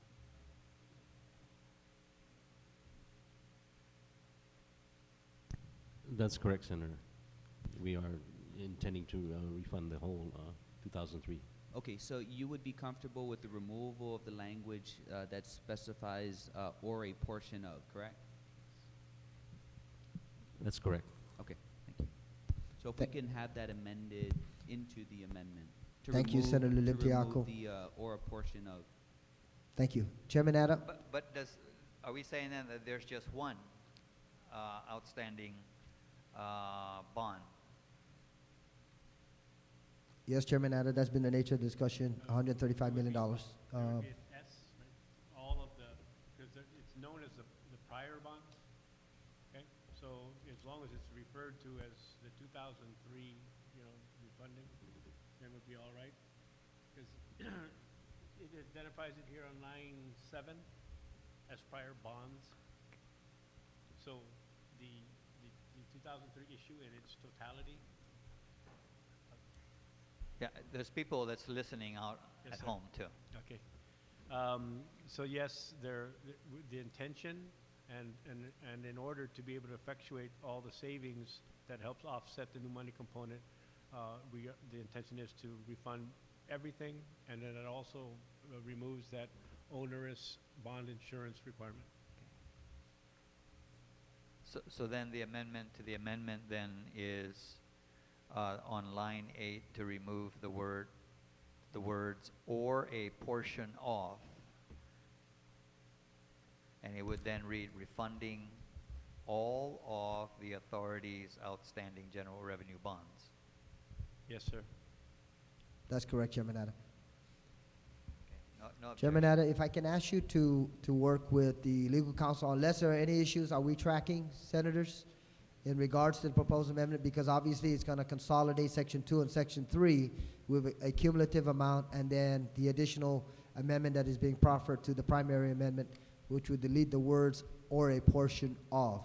So Or my a question portion, is, would we like to, Chairman Ada, proceed and work with the legal counsel so that the amendment can be formulated, or do we feel comfortable with the nature of how the amendment has been proffered? Senator St. Nicholas, on the amendment, please. Thank you, Mr. Chairman. Prior to voting on the proposed amendment, I would prefer to see the language written out. I'm still not comfortable, because basically what that amendment would do is it would put together the refunding and the new money. And, you know, my concerns with the new money portion of it is that its funding source is dependent upon a revenue stream that's currently under litigation, and that new money has not had a public hearing. The refunding portion, if we do keep it separate, I might be able to be comfortable moving forward with that. But if this amendment goes through as proffered, it's gonna combine the two, and that's where I might have an issue. So at the very least, I would like to see the amendment so that I can read it over again and think it through before we move On that note, thank you very much, Senator St. Nicholas. Senator Lim Tiaco, we're going to entertain your amendment to the amendment after it's formulated. So Chairman Ada, please, if I can ask you to communicate with the legal counsel, see if we can get that in black and white. We will take a 10 to 15-minute recess. Thank you very much, Senator.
Senators Committee in the Whole is back in session. Chairman Atta, you do have a proposed amendment that you have proffered a little earlier. You're recognized on your amendment. Thank you. Mr. Chairman, I'm going to go ahead and withdraw my amendment and yield my time to Senator San Nicolas. On that motion, Chairman Atta is withdrawing his amendment. Because Senator Limtiaco had a previous amendment to your amendment, I'd like to recognize him first before I yield to Senator San Nicolas. Senator Limtiaco in Section 2. We are still in Section 2. Thank you, Mr. Chair. And yes, I would still like to go ahead and proffer the amendment to remove the language on line 8 of page 3, reading "or a portion of."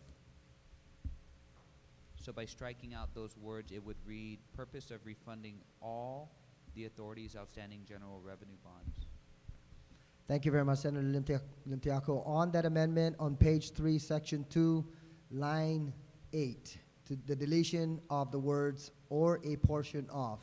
Any comments, discussion? If not, any objections? No objections? So ordered. Thank you very much, Senator Limtiaco. Senator San Nicolas, you're recognized. We are still on Section 2. Mr. Chair, just real quick, I just want to get the panel's confirmation that we do not have to change the language of general revenue bonds to specifically state the existing Series 2003 obligations. Is the panel comfortable with the existing language? Okay, thank you. Senator Limtiaco, did you get your response? Okay, thank you very much. Once again, Senator San Nicolas, you're recognized. We are still in Section 2.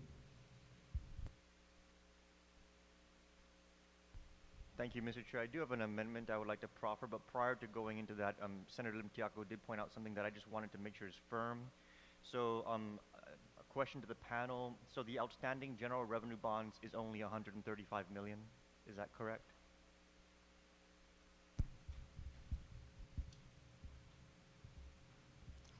Mr. Carlson?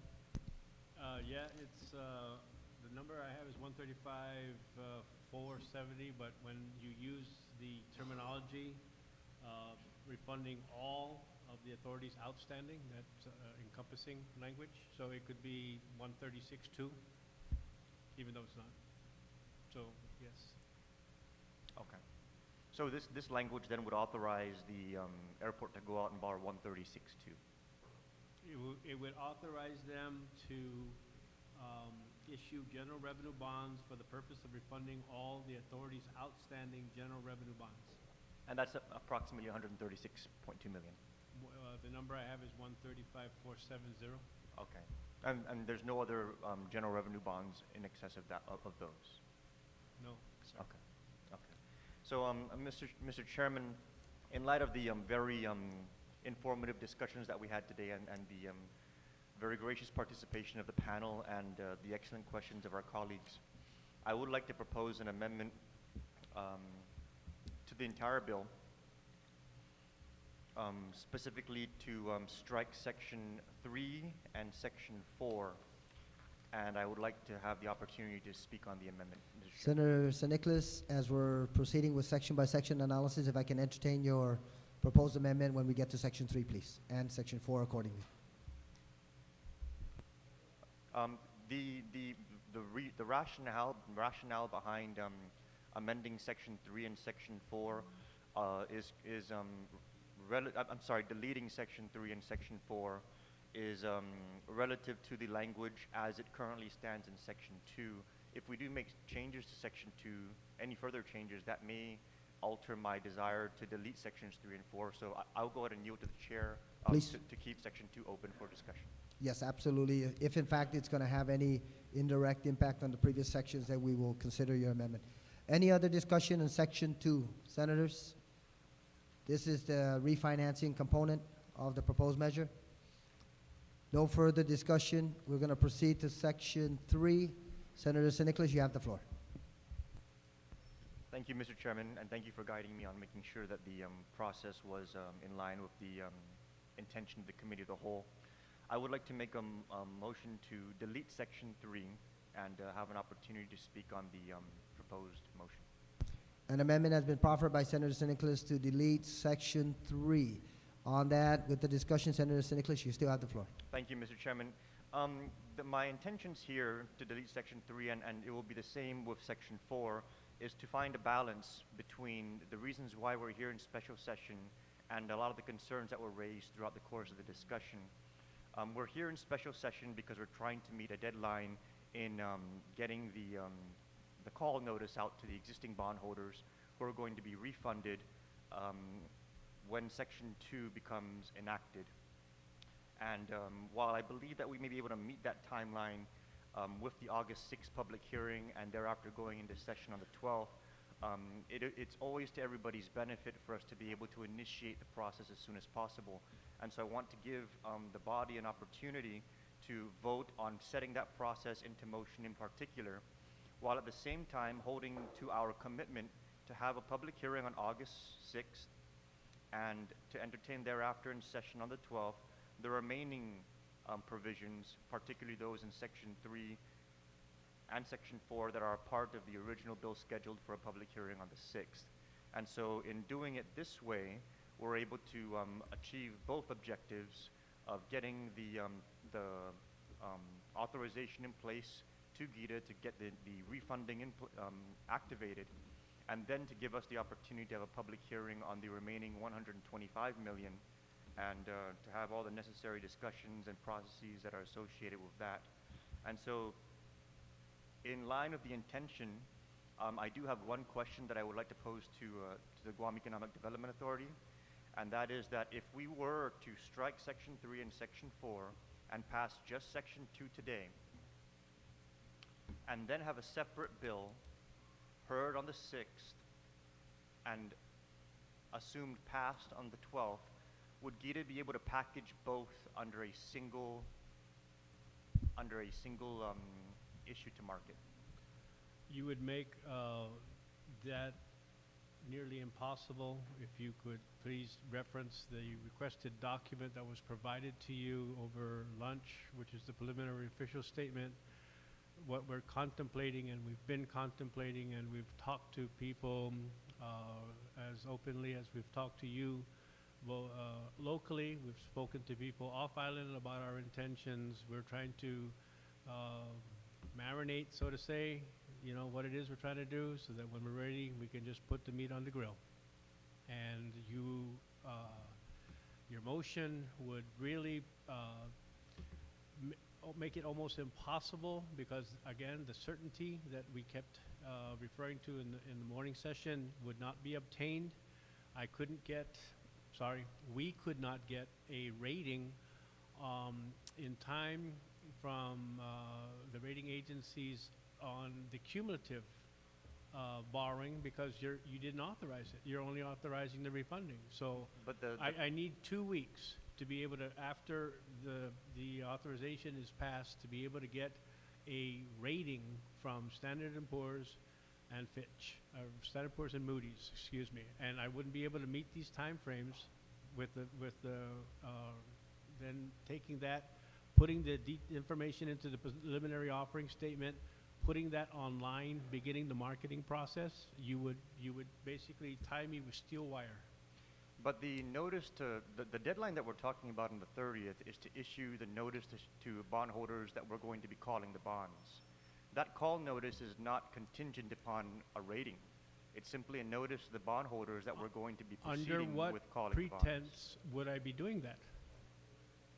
You'd be issuing them the notice based on the intentions of the authorization that we're going to be proceeding with calling Okay, them. so then I tell the rating agencies, we tried to be able to incorporate and utilize a savings opportunity to offset a new money component, but we were prohibited from doing so due to time constraints placed unnecessarily upon us through our polite,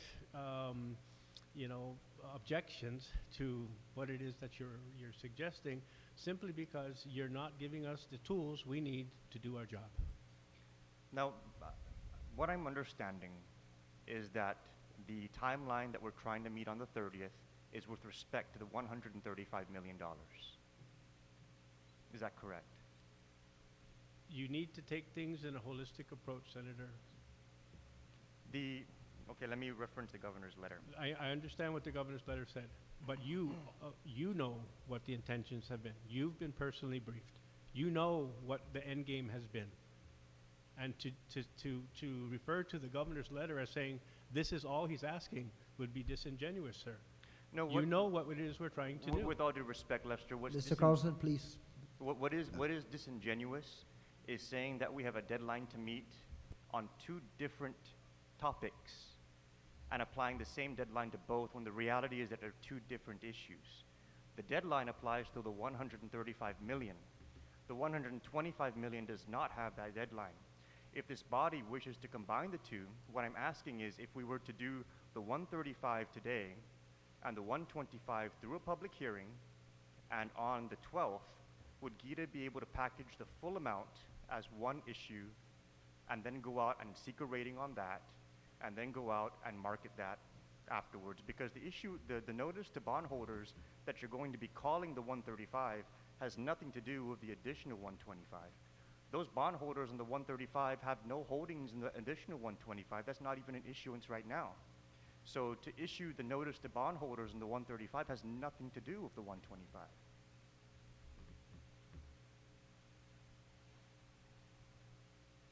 I respectfully disagree. So so then just to clarify then my line of questioning, if we authorize Section 2, and then we thereafter authorize Sections 3 and 4 on the 12th, would you be able to package both as a single offering?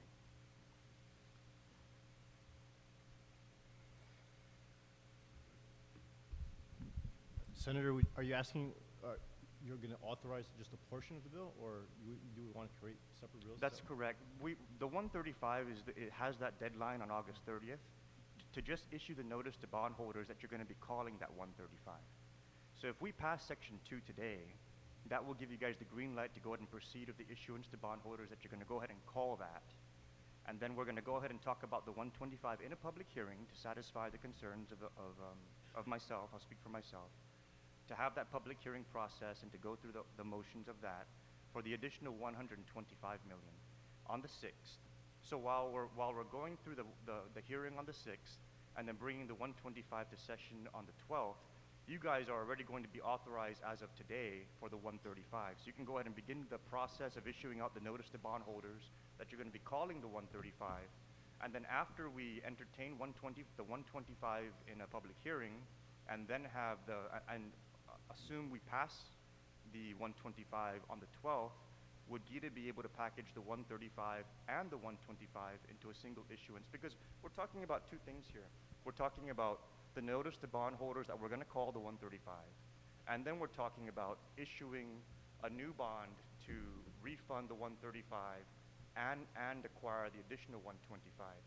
So the notice to bondholders that we're going to call the 135 is separate and apart from the issuance of the full 260. So if we do both separately, would you guys be able to package it into one in time? There is basically no timeline after that, because once we issue the notice to bondholders on the 30th, we're good to go to begin going out and soliciting the offering. Would you be able to package both? You know, Senator, if I could just add, I'm not speaking on behalf of GITA, but the timelines that we have with regards to, or the concerns of the timelines. Again, we understand if what you're proffering is to separate them, but I mean, it took us a while. Again, the legislation was introduced on May 29th. We issued a letter to July 10th, again, because of the time sensitivity with regards to this process. And again, through conversations with close to 80% of this legislative body and advice of asking the governor to assist in this process, we're here today. I don't know what guarantees, and I don't know if I can even ask for any guarantees, but even if we were to have the public hearing, it would still need to come out of a committee. I mean, we don't know if it's going to be, I don't know if anyone in here can even guarantee it's going to come out of committee after that and then onto the floor. And so the concern is, like we mentioned earlier, we're here today focused on everything that's in front of you, and I know that there's concerns, but again, the time limitations,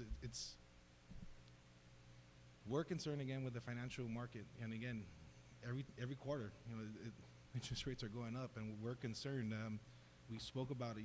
We want to ensure that we provide, the Guam National Airport Authority on the global stage, and compete and provide all the good things, that we talked about earlier today. So I just wanted to share that with you.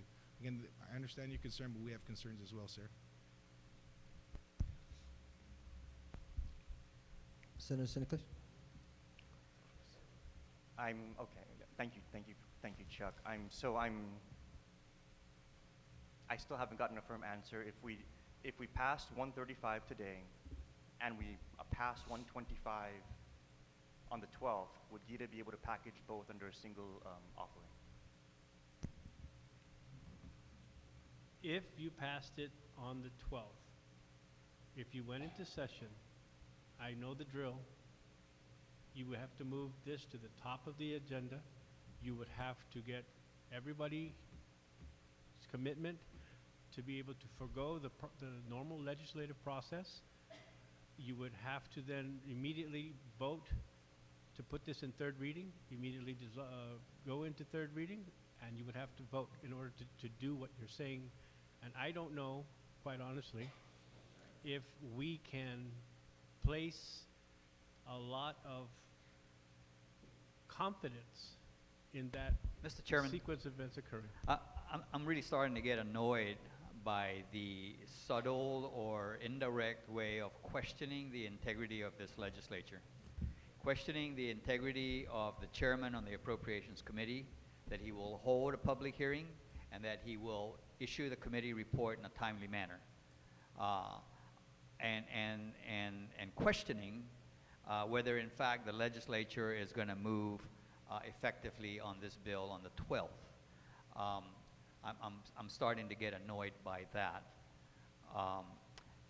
The other part, I'm sorry, I didn't mean to interject, but here's a good classic example of, from the standpoint of the individuals up at the panel, it is most technically efficient and rational to go out to the bond market in one shot to get the 135 and to get the $125 million. Technically that's really great, because then you probably, like you said, save $1 million in issuing costs and all that stuff. But let's face it, guys, we're down here in a political arena. And I pulled back my amendment because obviously, I think that the senator from Dedido had a very good point. And if we can just make concessions, and I think he's right on point. What's at stake here is we've got to come out with something certain today so that GITA can go out and initiate the necessary documentation to begin recalling those bonds. Everything else is really kind of, gravy, whether we go out today or the next week on the $125 million.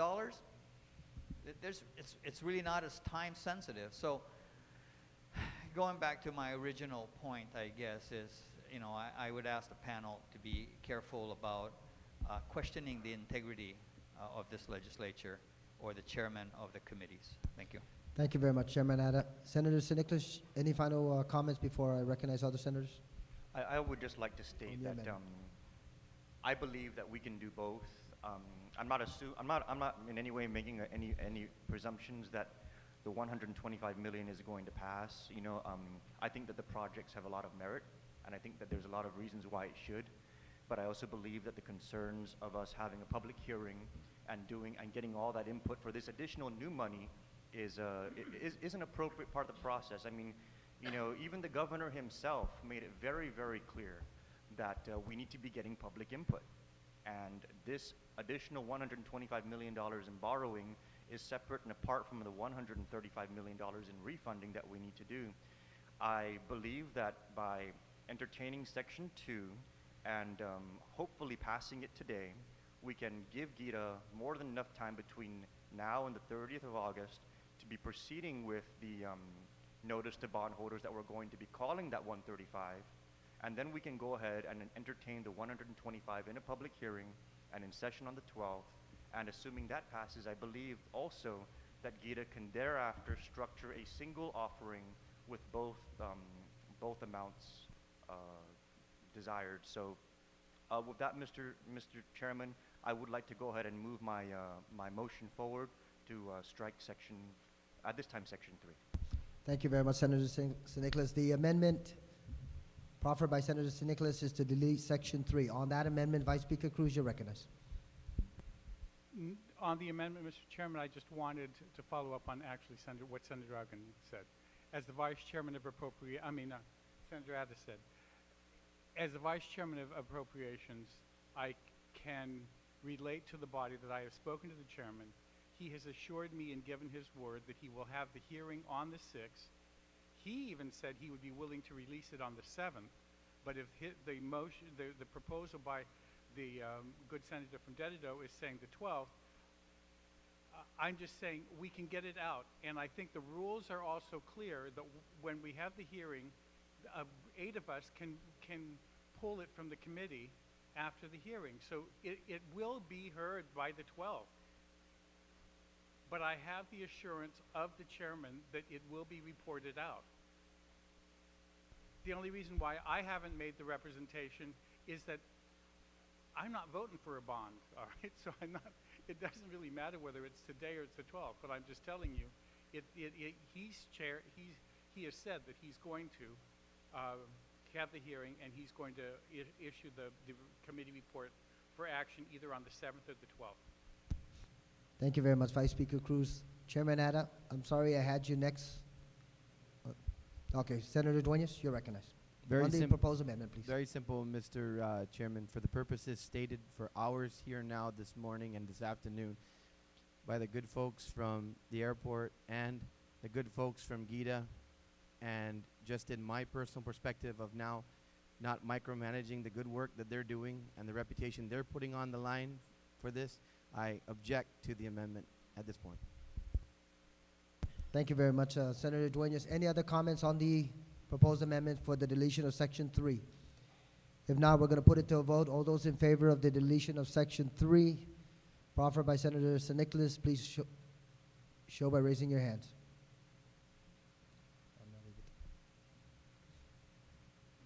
Amendment fails.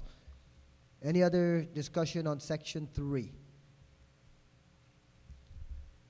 If not, moving on to Section 4, Senators, page 5, the authorization and approval of the terms and conditions of subordinate indebtedness to refinance the authority's energy efficiency loan. Any discussion on Section 4?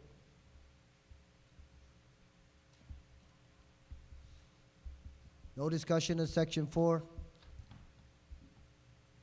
Section 5 was deleted at the inception prior to entertaining this legislation, and Section 6, likewise on page 8, was deleted. Obviously, no questions on the severability clause. Chairman Ada, you're recognized. On the proposal itself, with the amendments. Right. If we can go back to Section 3, and the amendment I would like to make there is on page 4, on line 23, to make it read so that the provide for the costs of the following capital improvement projects of the airport, period.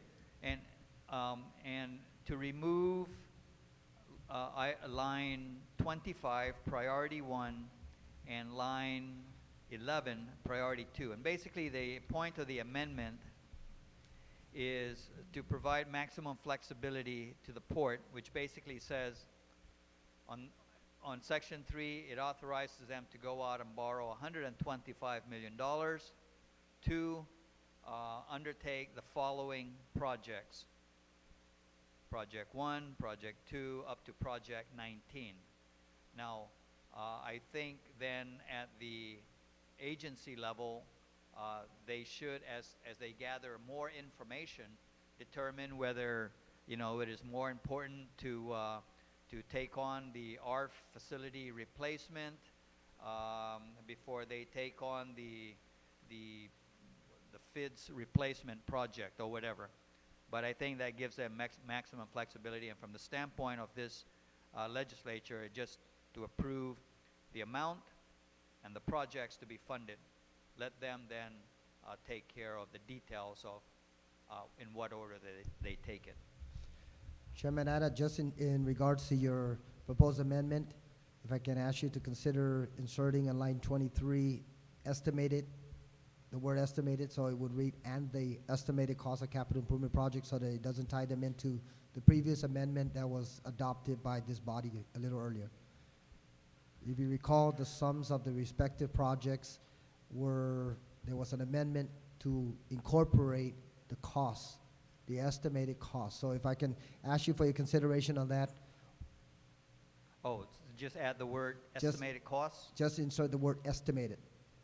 So it would be in line 23, and the estimated cost of capital improvement projects. Of the following capital improvement Yes. projects at the airport?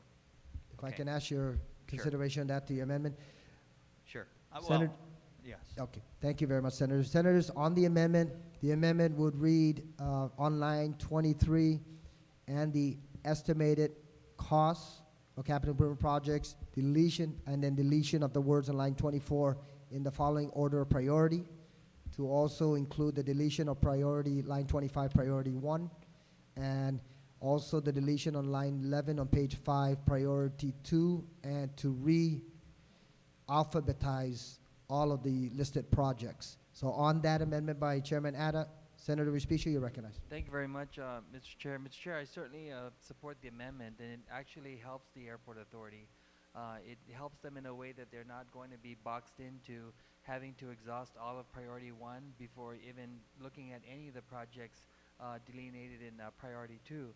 But the concern I have is if we just say for the following projects without having any kind of administrative authority to administer the order of priority, it might, is that going to rest with the executive director? Would it rest with the management team? So my amendment to the amendment would be to add to be determined by the GIAA Board of Directors. And the way they determine this is by resolution in a formally publicly announced board meeting. And so there's still some semblance of order by that authority determining what projects are to be pursued should this bond financing be realized. Senator Respicio, just so that I understand, the proposed amendment on line 24, right after projects at the airport, comma, to be determined by the GIAA Board of Directors? Correct. And colon. Everyone following the amendment to the original amendment? On the amendment to the amendment? No objection? So ordered. On the original amendment by Chairman Atta? No objection? So ordered.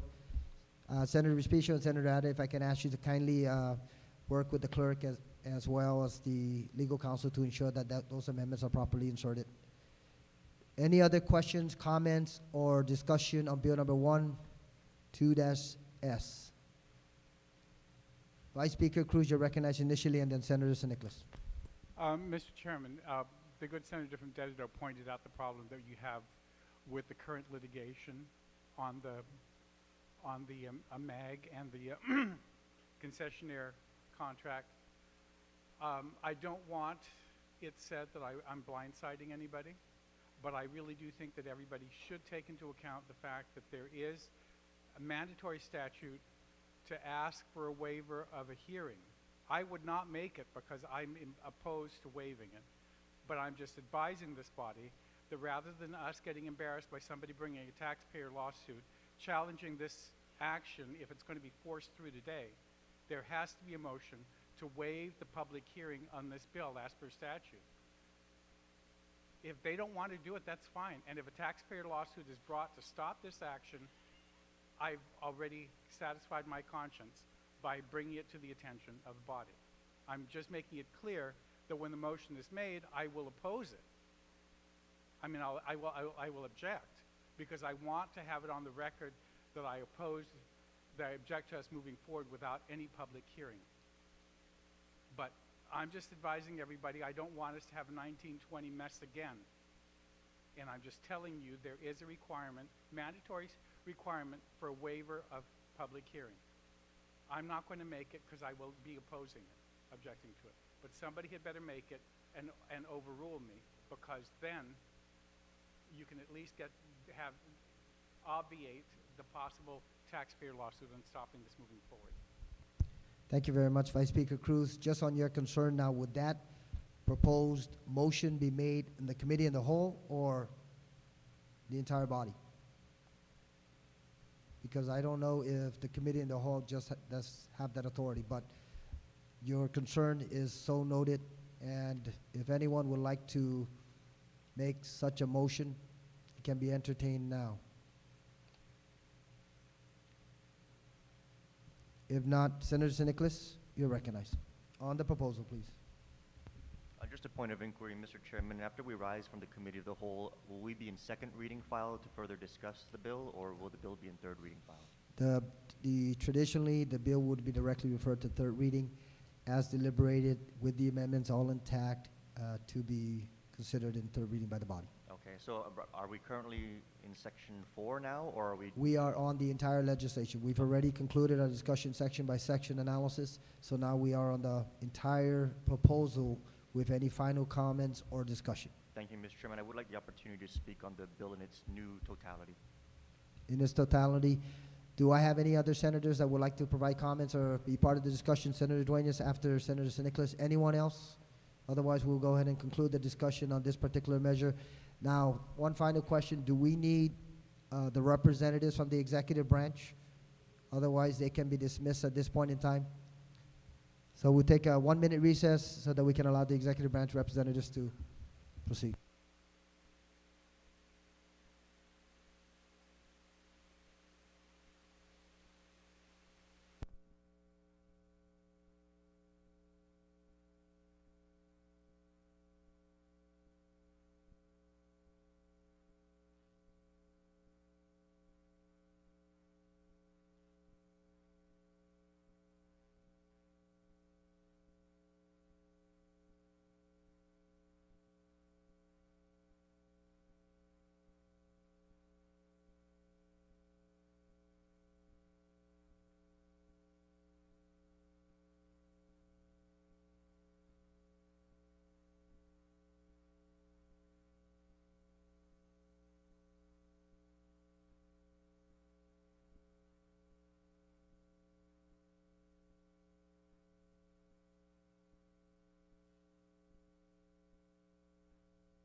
The committee of the whole is now back in session. Just very briefly, just for the information of the body, there's been a request by legal counsel that in fact they be able to consolidate all of the amendments intact so that we can actually view the document in its entirety.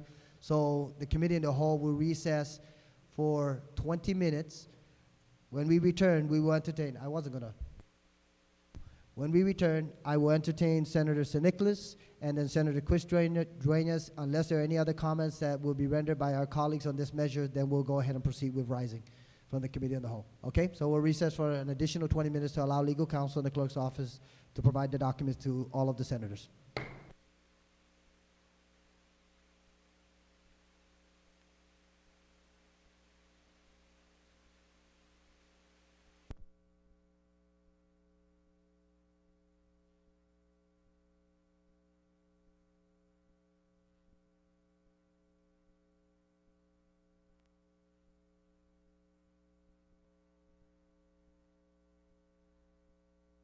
Whole is back in session. Just for the information of the body, we still have two individuals who have requested some closing comments, Senator Mike St. Nicholas and Senator Chris Duenas. If there's anyone else that would like to comment on the proposed measure, then please signify by raising your hand. But other than that, this is the concluding comments on Bill number 2-S as amended by the committee in the whole. So please also, just for your information, the final version, according to the clerks and according to the review of the legal counsel, is before you. So during the course of Senator St. Nicholas and Senator Duenas' comments, I would like to please encourage you to review the version that you have in front of you, the final version that you have in front of you with all the amendments that have been proffered and accepted by the body. But before I proceed to recognize Senator St. Nicholas, only for purposes of the numerical estimates that have been provided in the bill on the cost of the respective projects, I would like to seek the assistance of Senator Ada. Please, if for clarity purposes and ensure that we do not restrict the Antonio B. Wampat Airport Authority from applying the use of these funds, if I can ask you to proffer on line 23, page 4, just incorporate the word portion or a portion of on line 23 right after the word and to read, insert a portion of, and then it will continue, the estimated cost of capital improvement. Only because, Senators, the numbers that you have provided before you obviously are the estimated costs of the project, and we want to ensure that we recognize that not only FAA, but also the Airport Authority would be providing some funding resources to a few of those projects. So, Senator Chairman Ada, please, if I can recognize you for that proposed amendment. But before we do that, Mr. Chairman, really looking at the handout that was given, take for example on page 5, line 1, that amount of $18,700,000 for the arrivals corridor is the net amount after you take out the FAA contribution. So that really is the estimated. It is not a. That's the estimated cost from the bond proceeds. Correct. Or estimated portion of the bond proceeds. If you read on line 21, page 4, it reads, subsection C, the proceeds of the bond. So that would address your concern in regards as to the application of the funds. But Senator Ada, did you have any other information you want to provide it?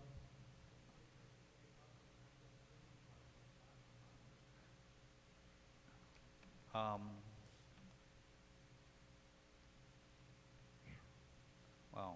What was inserted by the clerk's office and perhaps is because of lack of clarity by the proffer of the amendment, who was yours truly, were the numbers in which the bond proceeds would be applied. So perhaps How can we just take a brief recess? 1 minute recess.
Withdrawing with discussion on the sideline in regards to the suggestion that was proffered by the chair.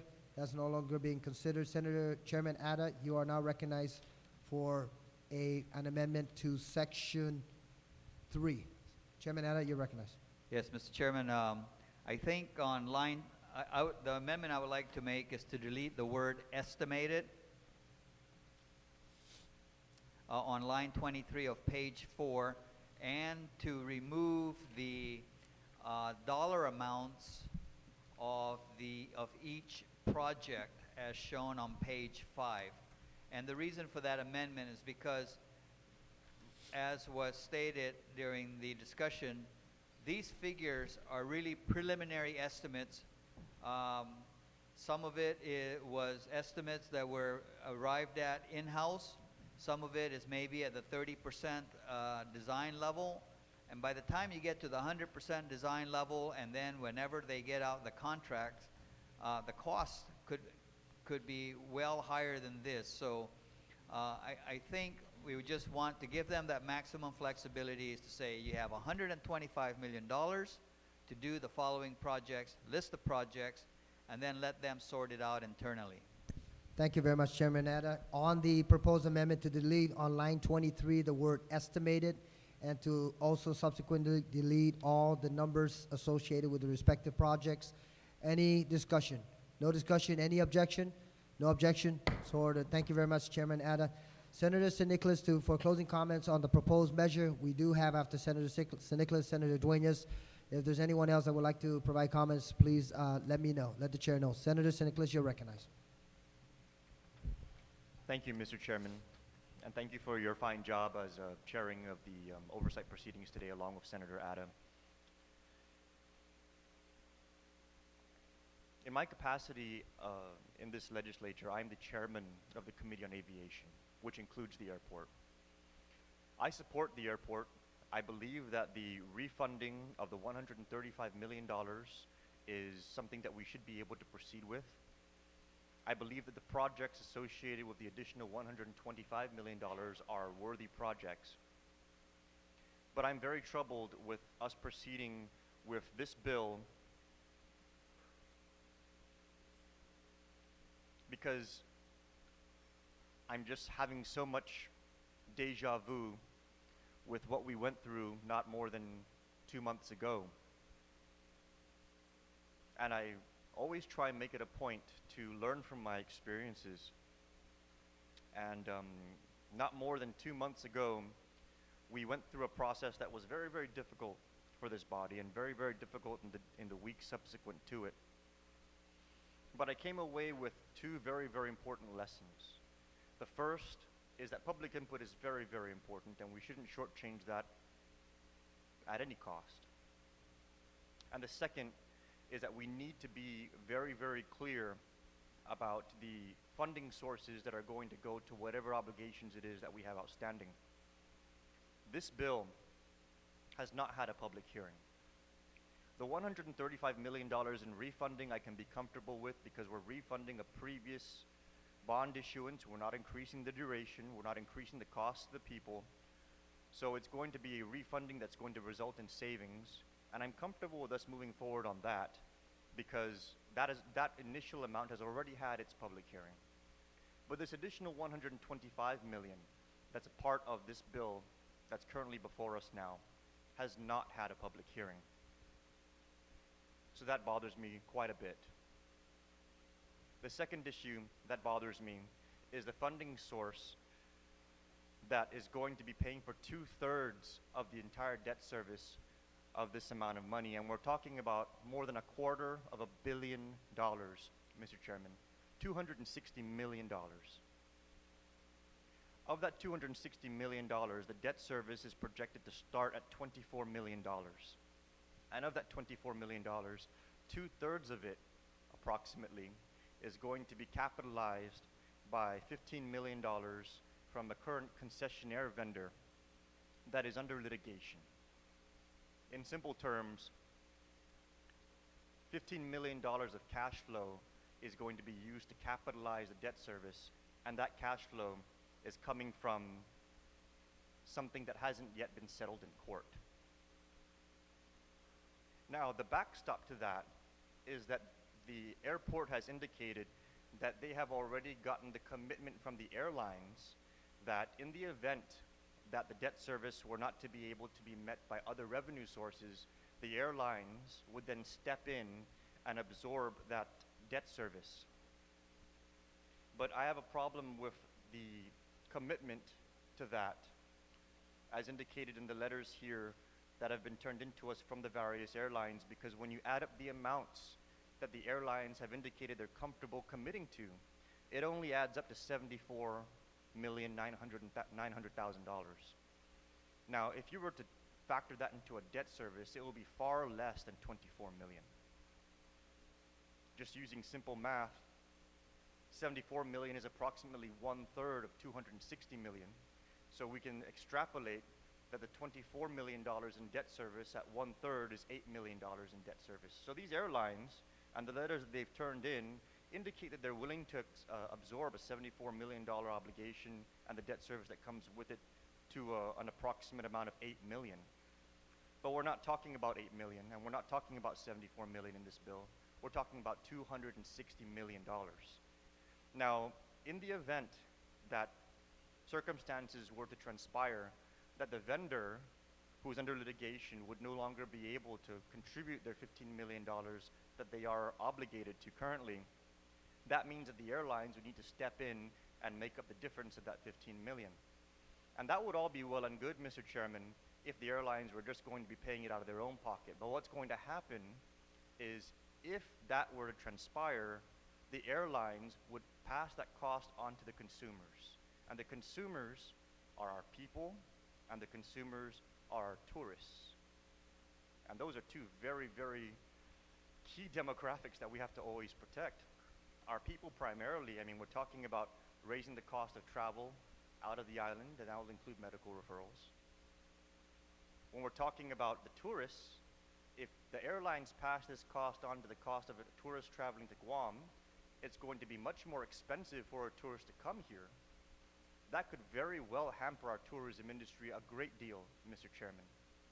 And so that's why, although the airlines are willing to guarantee the debt service, I'm not satisfied that the airlines fully recognize the fact that that debt service is $24 million as opposed to $8 million. And I'm not comfortable borrowing $250 million that's going to be relying on a funding source from a vendor that's currently under litigation.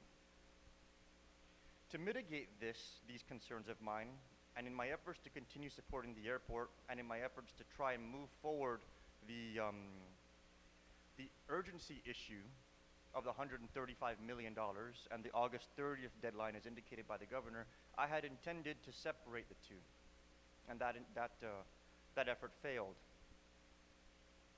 But it needs to be very, very clear that the two are entirely separate issues.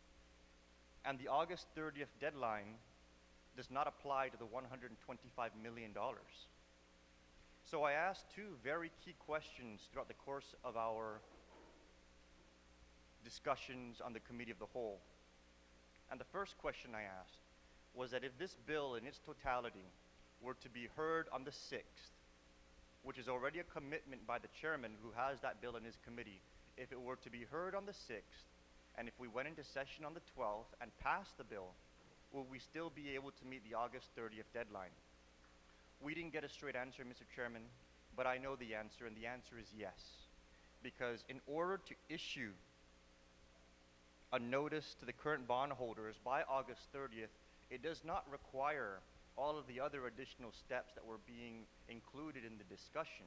Those additional steps will take place after the bondholders have been notified of the issuance to call the bonds. The issuance to call the bonds is an entirely separate process. So if we were to have the public hearing on this bill on the 6th, we would be able to thereafter go into session, pass the bill after having the public hearing, and we would still meet the August 30th deadline with the entire bill being considered. If we had broken it up, which was my second very, very clear question, and entertain the $135 million immediately in this special session, and then entertain the 125 additional that they're seeking to borrow, and have a hearing on that on the 6th, pass that on the 12th, would the Guam Economic Development Authority be able to package that into a single issuance? We didn't get a straight answer, but I know the answer, Mr. Chairman, and the answer is yes, because they would be able to take both issues and put them together under a single offering to the market. So we are here now, and we have this bill before us in this special session, and we're being asked to vote on something that has not had a public hearing, that is going to be putting our airlines on the hook for $260 million in debt, with a debt service of $24 million, and not $8 million that would be the amounts that they've indicated they're comfortable with here in their letter. We're going to be basing the funding source on a vendor that is currently under litigation, which is risky. And we're going to be doing all of it under the assumption that we have this sense of urgency for the full $260 million, when that is not the case, Mr. Chairman.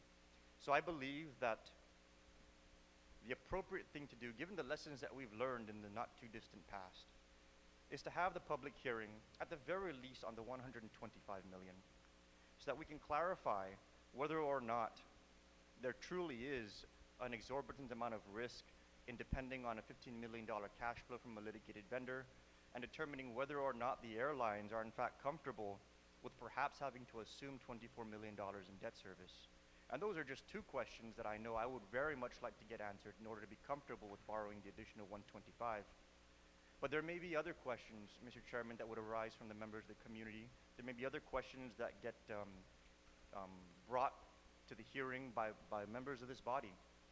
So I believe that we need to understand that if we address this in a public hearing on the 6th, go into session thereafter at the latest on the 12th of August, we should still be able to meet the deadline of August 30th for the $135 million. So I would like to ask that this body consider not passing this bill in this special session, and instead entertaining the bill that is currently in committee, having faith in the integrity of the oversight chairman of that particular committee, that we will have the hearing on the 6th, and having faith in this body and in each other that we're going to be able to come to a decision on the 12th in order to meet the August 30th deadline. Thank you, Mr. Chairman. Thank you very much, Senator St. Nicholas. Senator Duenas, you're recognized. On the measure. Thank you, Mr. Chairman. While I certainly understand many of the comments made by the retiring speaker, I will address as many of them as I believe is appropriate and then my closing. Mr. Chairman, the way I understand deja vu is to go back to the action in time, or the thought in time, or whatever existed in time, and kind of see it as the same. This is not the same, Mr. Chairman. The proposed and the not public hearing on the amendment not too many months ago was an amendment thrown on this floor. This bill, Mr. Chairman, or this bill now that mirrors Bill 127, introduced on May 29th, had 60+ days to have a public hearing. Mr. Chairman, the airport held a public hearing whereby all concessionaires and all signatory airlines were present and supported the initiative. Now, the idea that the representation that was made by GITA and by the airport in terms of what the support letter states as being significantly lower than the requested amount, Mr. Chairman, is a misrepresentation. It was made very clear by GITA and by the airport as they were here, was that they were following in the form letter they submitted their commentary to not object to those amounts in excess of $10 million. But they were present and are privileged to all of the capital improvement projects that have been put forth by the airport to the concessionaires and to the signatory airlines. So there is, if they had any trepidation over that, Mr. Chairman, they could have exercised that trepidation during that time, and they could even have written anything, any issues that they may have had to the management and the board of the airport at that time. Mr. Chairman, there is no record of their objection to all of the projects, capital improvement projects that have been put forward by the airport and that GITA currently is going out on the market or will be going out on the market to, subject to the approval of this legislation. Mr. Chairman, there is a discussion of litigation. The issue that's being discussed here and has been discussed very prominently in the media has been that a suit has been dismissed and that administrative remedies are to be sought, and after that, a suit can be brought. Now, I don't want to get into the legal matters because that's for legal counsel and all of these issues to be handled, Mr. Chair. But I will say, in following the media report on this and the stories, that even the current or the former incumbent was willing to continue to pay at the rate agreed upon and negotiated by the individual that was awarded. So I don't think that that amount of money that now is being negotiated for this current concession is in threat, because there was at least even an acknowledgement that they would pay to that level. So I think that that is a bona fide issue going forward, that will more than likely be the type of revenue that will be being derived from the airport that is purported and will be to secure this bond going forward. Mr. Speaker, once again, Mr. Chair, all of those projects were reviewed by concessionaires, were reviewed by the signatory airlines, and approved. Mr. Chairman, I find it difficult, and this is not deja vu. We went through this entire hearing today listening to professionals, career employees of GITA, career employees and consultants of the airport make a very profound statement of need and making it available to this committee and to the public that they have done everything within their power to try to get this legislation through in order to support their professional opinion of being able to go to market on this bond. I personally will not micromanage GITA. I will not micromanage the airport, and I will allow those professionals to defend their honor and to defend their proposal as put forward, that they will stand by it and go to market and stand by all the decisions that they make going forward if this legislature will do its part and by a majority members of this body approve this legislation so that they can move forward with their business. Mr. Chairman, we know very clearly, and I think it's been stated eloquently, that there is a great chance and an opportunity or a missed opportunity with regard to millions of dollars that it could cost the people of Guam if we continue to drag this on. Mr. Chairman, in closing with my comments, I would like to say and address the issue that was brought up by a previous speaker on the floor. In consultation with other legal counsel and getting a legal opinion during the break, it is the belief, and I believe a statement will be forthcoming to prepare for bondholders, that the organic act power of the governor to call us into session, special session, to address only the issue that he puts forward trumps the power of the legislature as passed in legislation with regard to our requirement locally to have a bill, to have a public hearing waiver for any bill. So, Mr. Chairman, I just wanted to put that on the record, and I'm sure that that will be included as part of what will be submitted for the final disposition of this proposal. So at this time, Mr. Chairman, I recommend that this body address this issue at this point, at this time, in its totality, in order to be able to realize the savings and what we need to do, allowing the airport to represent the people and not cost additional millions of dollars potentially to the people of Guam. Thank you very much, Mr. Chairman. Thank you very much, Senator Duenas. Any final comments on the proposed measure? If not, the chair would, Speaker Wampat, you're recognized. on the measure with amendments. Thank you very much, Mr. Chairman. You know, I sat here and I listened, participated to some degree. And I can't help, of course, but to reflect back, not just this particular term, but even last term. And this body has always fought for transparency. This body has always fought to make sure that we have public hearings, that we bring in professionals, we bring in experts, but more importantly, we bring in the community. And I'll cite a couple of those bills. Senator San Nicolas had a public hearing. Members continually homed in on having more public hearings. Substitute Bill number 20, the same body again said, we need public hearings. I can't remember the number of the bill, but the Office of Technology bill was also another bill where we said we wanted to have public hearings. When the governor's income tax bond bill came last term, this body again pushed for a public hearing, for a round table, to bring in again the professionals and bring in the experts.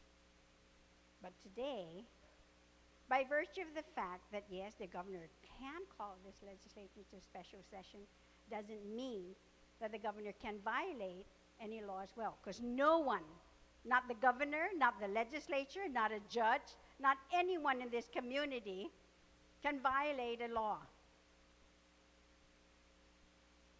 No one's above the law. And I will continue to say, as I did last month, is that there are rules, there are laws, there are procedures to guide the body. And I don't like the fact that this body can flip its face every time, no matter what it is. Now I understand the argument earlier, prior to recess, about having the bill heard, about how long it sat in a committee. And every chairperson, of course, decides, looks at the calendar, looks at all the bills that are being introduced. Unfortunately, it just happened to be that this one particular committee, and I'm not going in defense of the chairman, but that's one committee, and everyone would agree that almost everyone has just submitted a bill that would go to that committee. Some of us, rarely gets a referral to our committee. I know my committee does not get, bills referred on a weekly basis or even, on a monthly basis. We all know that we're gearing up for the budget.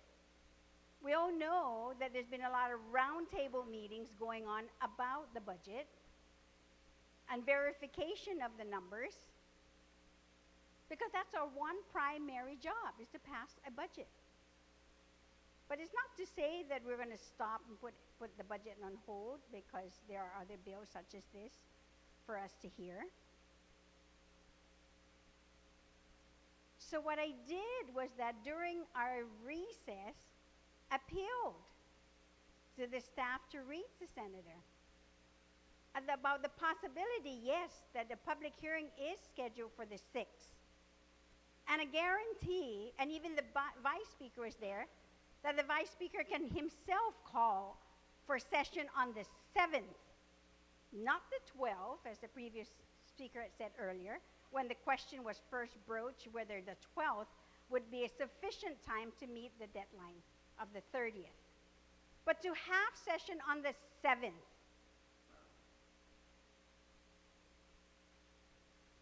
that's what this whole idea or process of passing legislation and the art of politics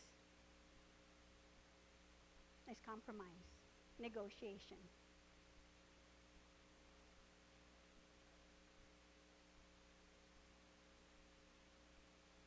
And I agree with some of the speakers here that there are portions of this bill that, yes, has been discussed, yes, can move forward even with or without this bill, that the whole process, this whole negotiation that has started since February, this is nothing new. We all knew about it. Meetings have been happening, negotiations been happening. A draft indenture is already in place. I mean, we don't move forward until we know we have something that we're going to go to start talking to the bond people. This is just not the way government should function, should not operate. And we surely, although yes, I'm glad we're meeting here at this hour instead of the wee hours of the morning or late in the evening when the public can't chime in and find out what this body's discussing or passing. Since day one that I came into this legislature, we've fought for transparency. We've fought to make sure that the public would provide some input. And to say that because of the fact of the Organic Act that the governor can call us into a special session would mean then that he would violate a law that we passed here. And I'll read what it says by law so you know already what my position would be. For public hearings, mandatory, Section 2103 of 2 GCA, Chapter 2 of our statute. No bill shall be passed by the legislature unless it has received a public hearing, except that when the presiding officer of the legislature certifies that emergency conditions exist involving danger to the public health or safety. The requirement for a public hearing may be waived, and in the event the bill is identical to a bill introduced earlier, which later bill received a public hearing, which that bill has not even received one, then a public hearing for the identical bill may be waived. And I would say the exact same thing I said, that although this is a public law, and although, of course, there may be a notwithstanding clause, and I'm sure somebody would like again to challenge the presiding officer, but just remember is that we're telling the public out there is that we don't need a public hearing, that we don't want a public hearing. We don't want you to come in here and give us any input. So if the rule is going to be 8, any 8, at any time, and for anything, then so be it. Thank you, Mr. Chairman. Thank you very much, Speaker Wampat. Any final comments on the measure as amended? If not, the chair will entertain a motion to rise from the committee on the whole with the recommendation to do pass Bill number 12-S. Senator Respicio, you recognize. Thank you very much, Mr. Chairman. Mr. Chairman, I'll do the obligatory motion that having concluded the committee of the whole and thanking the panel for being with us this entire day, that we rise on the matter of Bill number 12-S as amended on the floor and further amended in the committee of the whole, with all the amendments that were made while in the committee of the whole remain intact, and that the committee's recommendation is to do pass. Thank you very much, Senator Respicio. On that motion to rise from the committee of the whole with the recommendation on Bill number 12-S to pass with all amendments intact, the chair will accept 8 votes. On that motion, all those in favor, please signify by raising your hands. All those in favor of the motion to rise from the committee of the whole with the recommendation to do pass on Bill number 12-S with all amendments intact, please signify by raising your hands.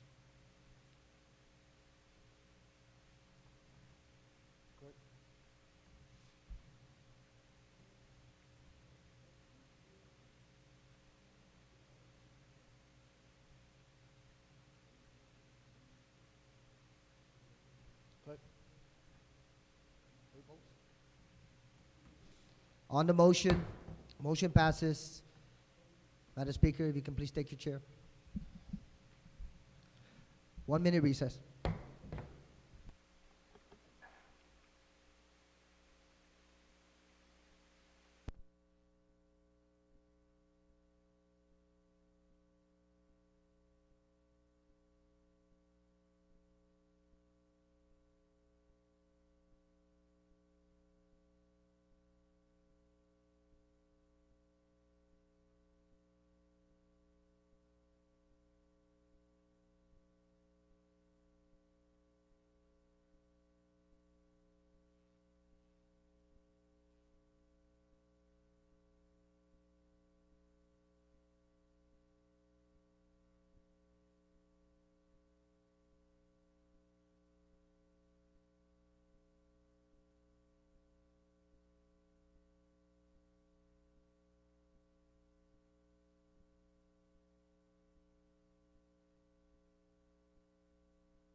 The legislature is back in session. Senator Uggan, you're recognized. Thank you very much, Madam Speaker. On behalf of the good chairman, Senator Ada, Tom Ada, I'd like to report back that the Committee on the Whole has discussed and completed its deliberation on Bill number 1(2)(s) with a recommendation to do pass with all amendments intact. and that the legislation be, based on the action of the committee members, that it be placed in third reading file for voting and consideration by the body.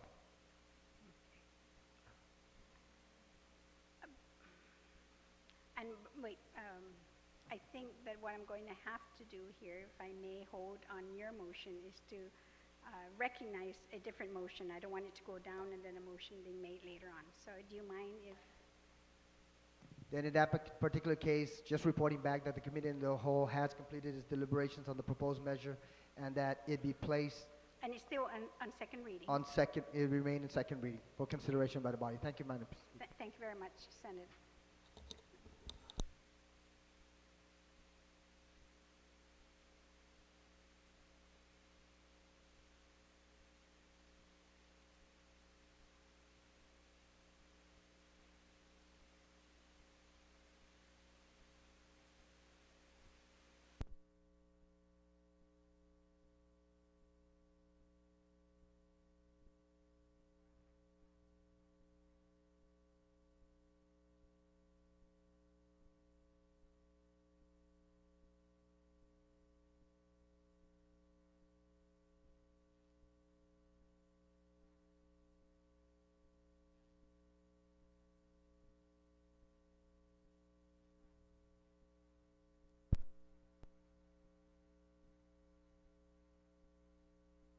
That is still in second, I'm sorry.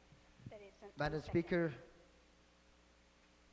I will reduce the speed of my speech for purposes of clarity.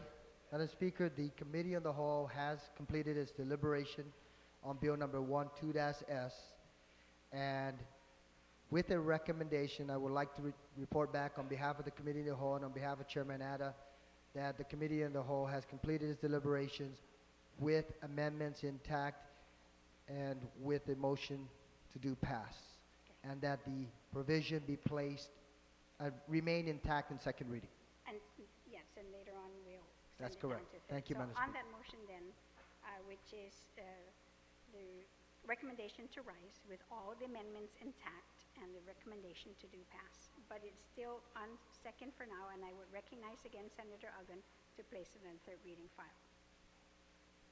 Not yet? So, okay, so on that motion then, okay, but then I will recognize Senator Yamashita. So on that motion then, any objections? No more, okay. Senator Arlene, you're recognized. Madam Speaker, I am making a motion to waive the public hearing requirement that is stated by public law that you just read to us a few minutes ago on bill number 1-2-S,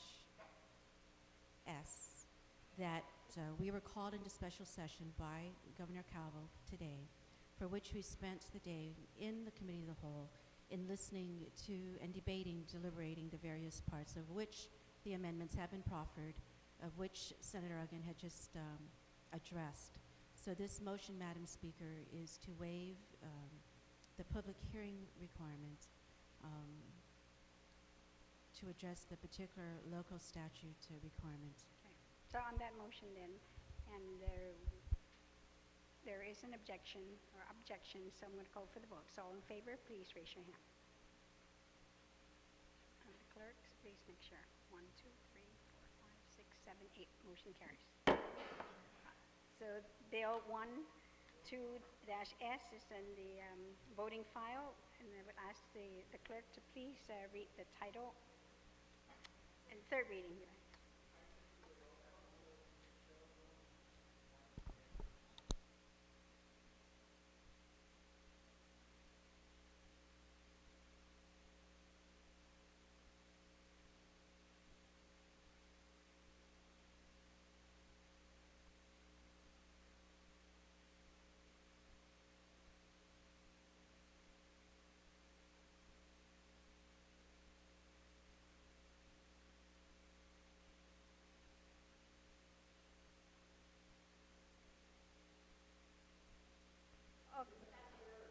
Okay, so I did. So Bill, I did say that, Bill 12-S, on the motion to send down, it was accepted, send down to the third reading file without, yeah. Okay, but now it's going down to third. Yes, one more time. Just so that it's not in question, Madam Speaker, I'd like to move for the placement of Bill number 12-S in the third reading file for consideration by the body. Okay, so ordered.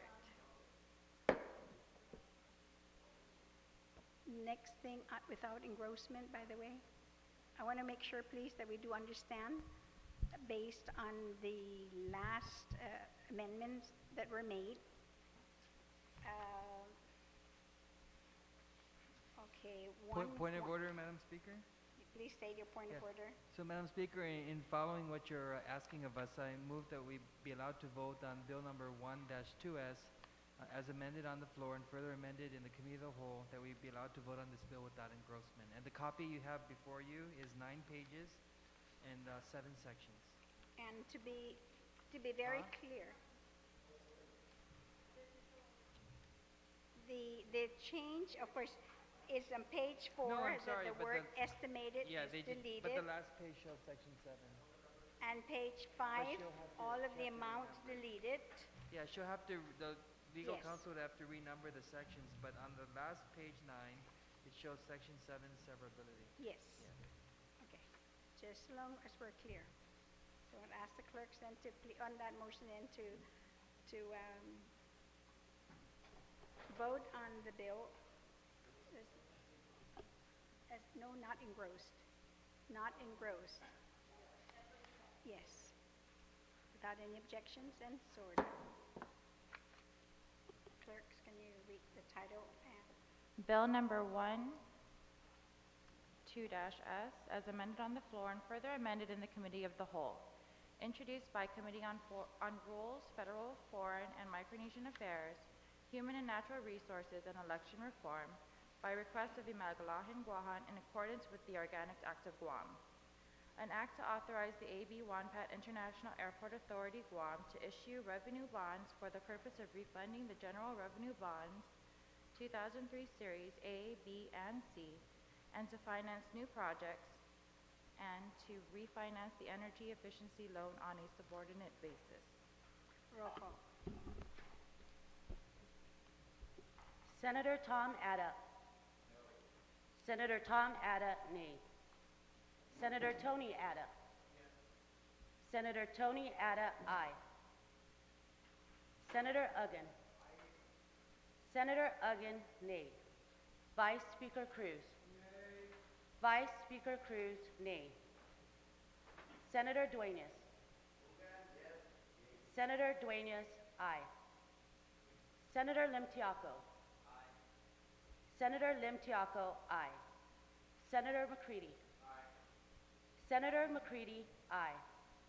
Senator Morrison. Senator Morrison, aye. Senator Munya Barnes. Senator Munya Barnes, excused. Senator Pangilinan. Senator Pangilinan, excused. Senator Respicio. Senator Respicio, aye. Senator Rodriguez. Senator Rodriguez, aye. Senator Sinicolas. No. Senator Sinicolas, nay. Speaker Wampat. No. Speaker Wampat, nay. Senator Yamashita. Senator Yamashita, aye.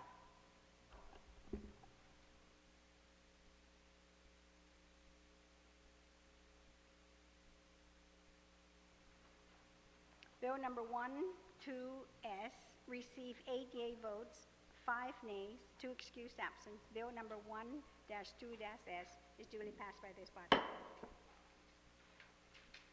Senator Respicio, you recognize. Thank you very much, Madam Speaker. Madam Speaker, I move that we adjourn this bill, this second special session, sine die. On that motion, without any objections, so ordered.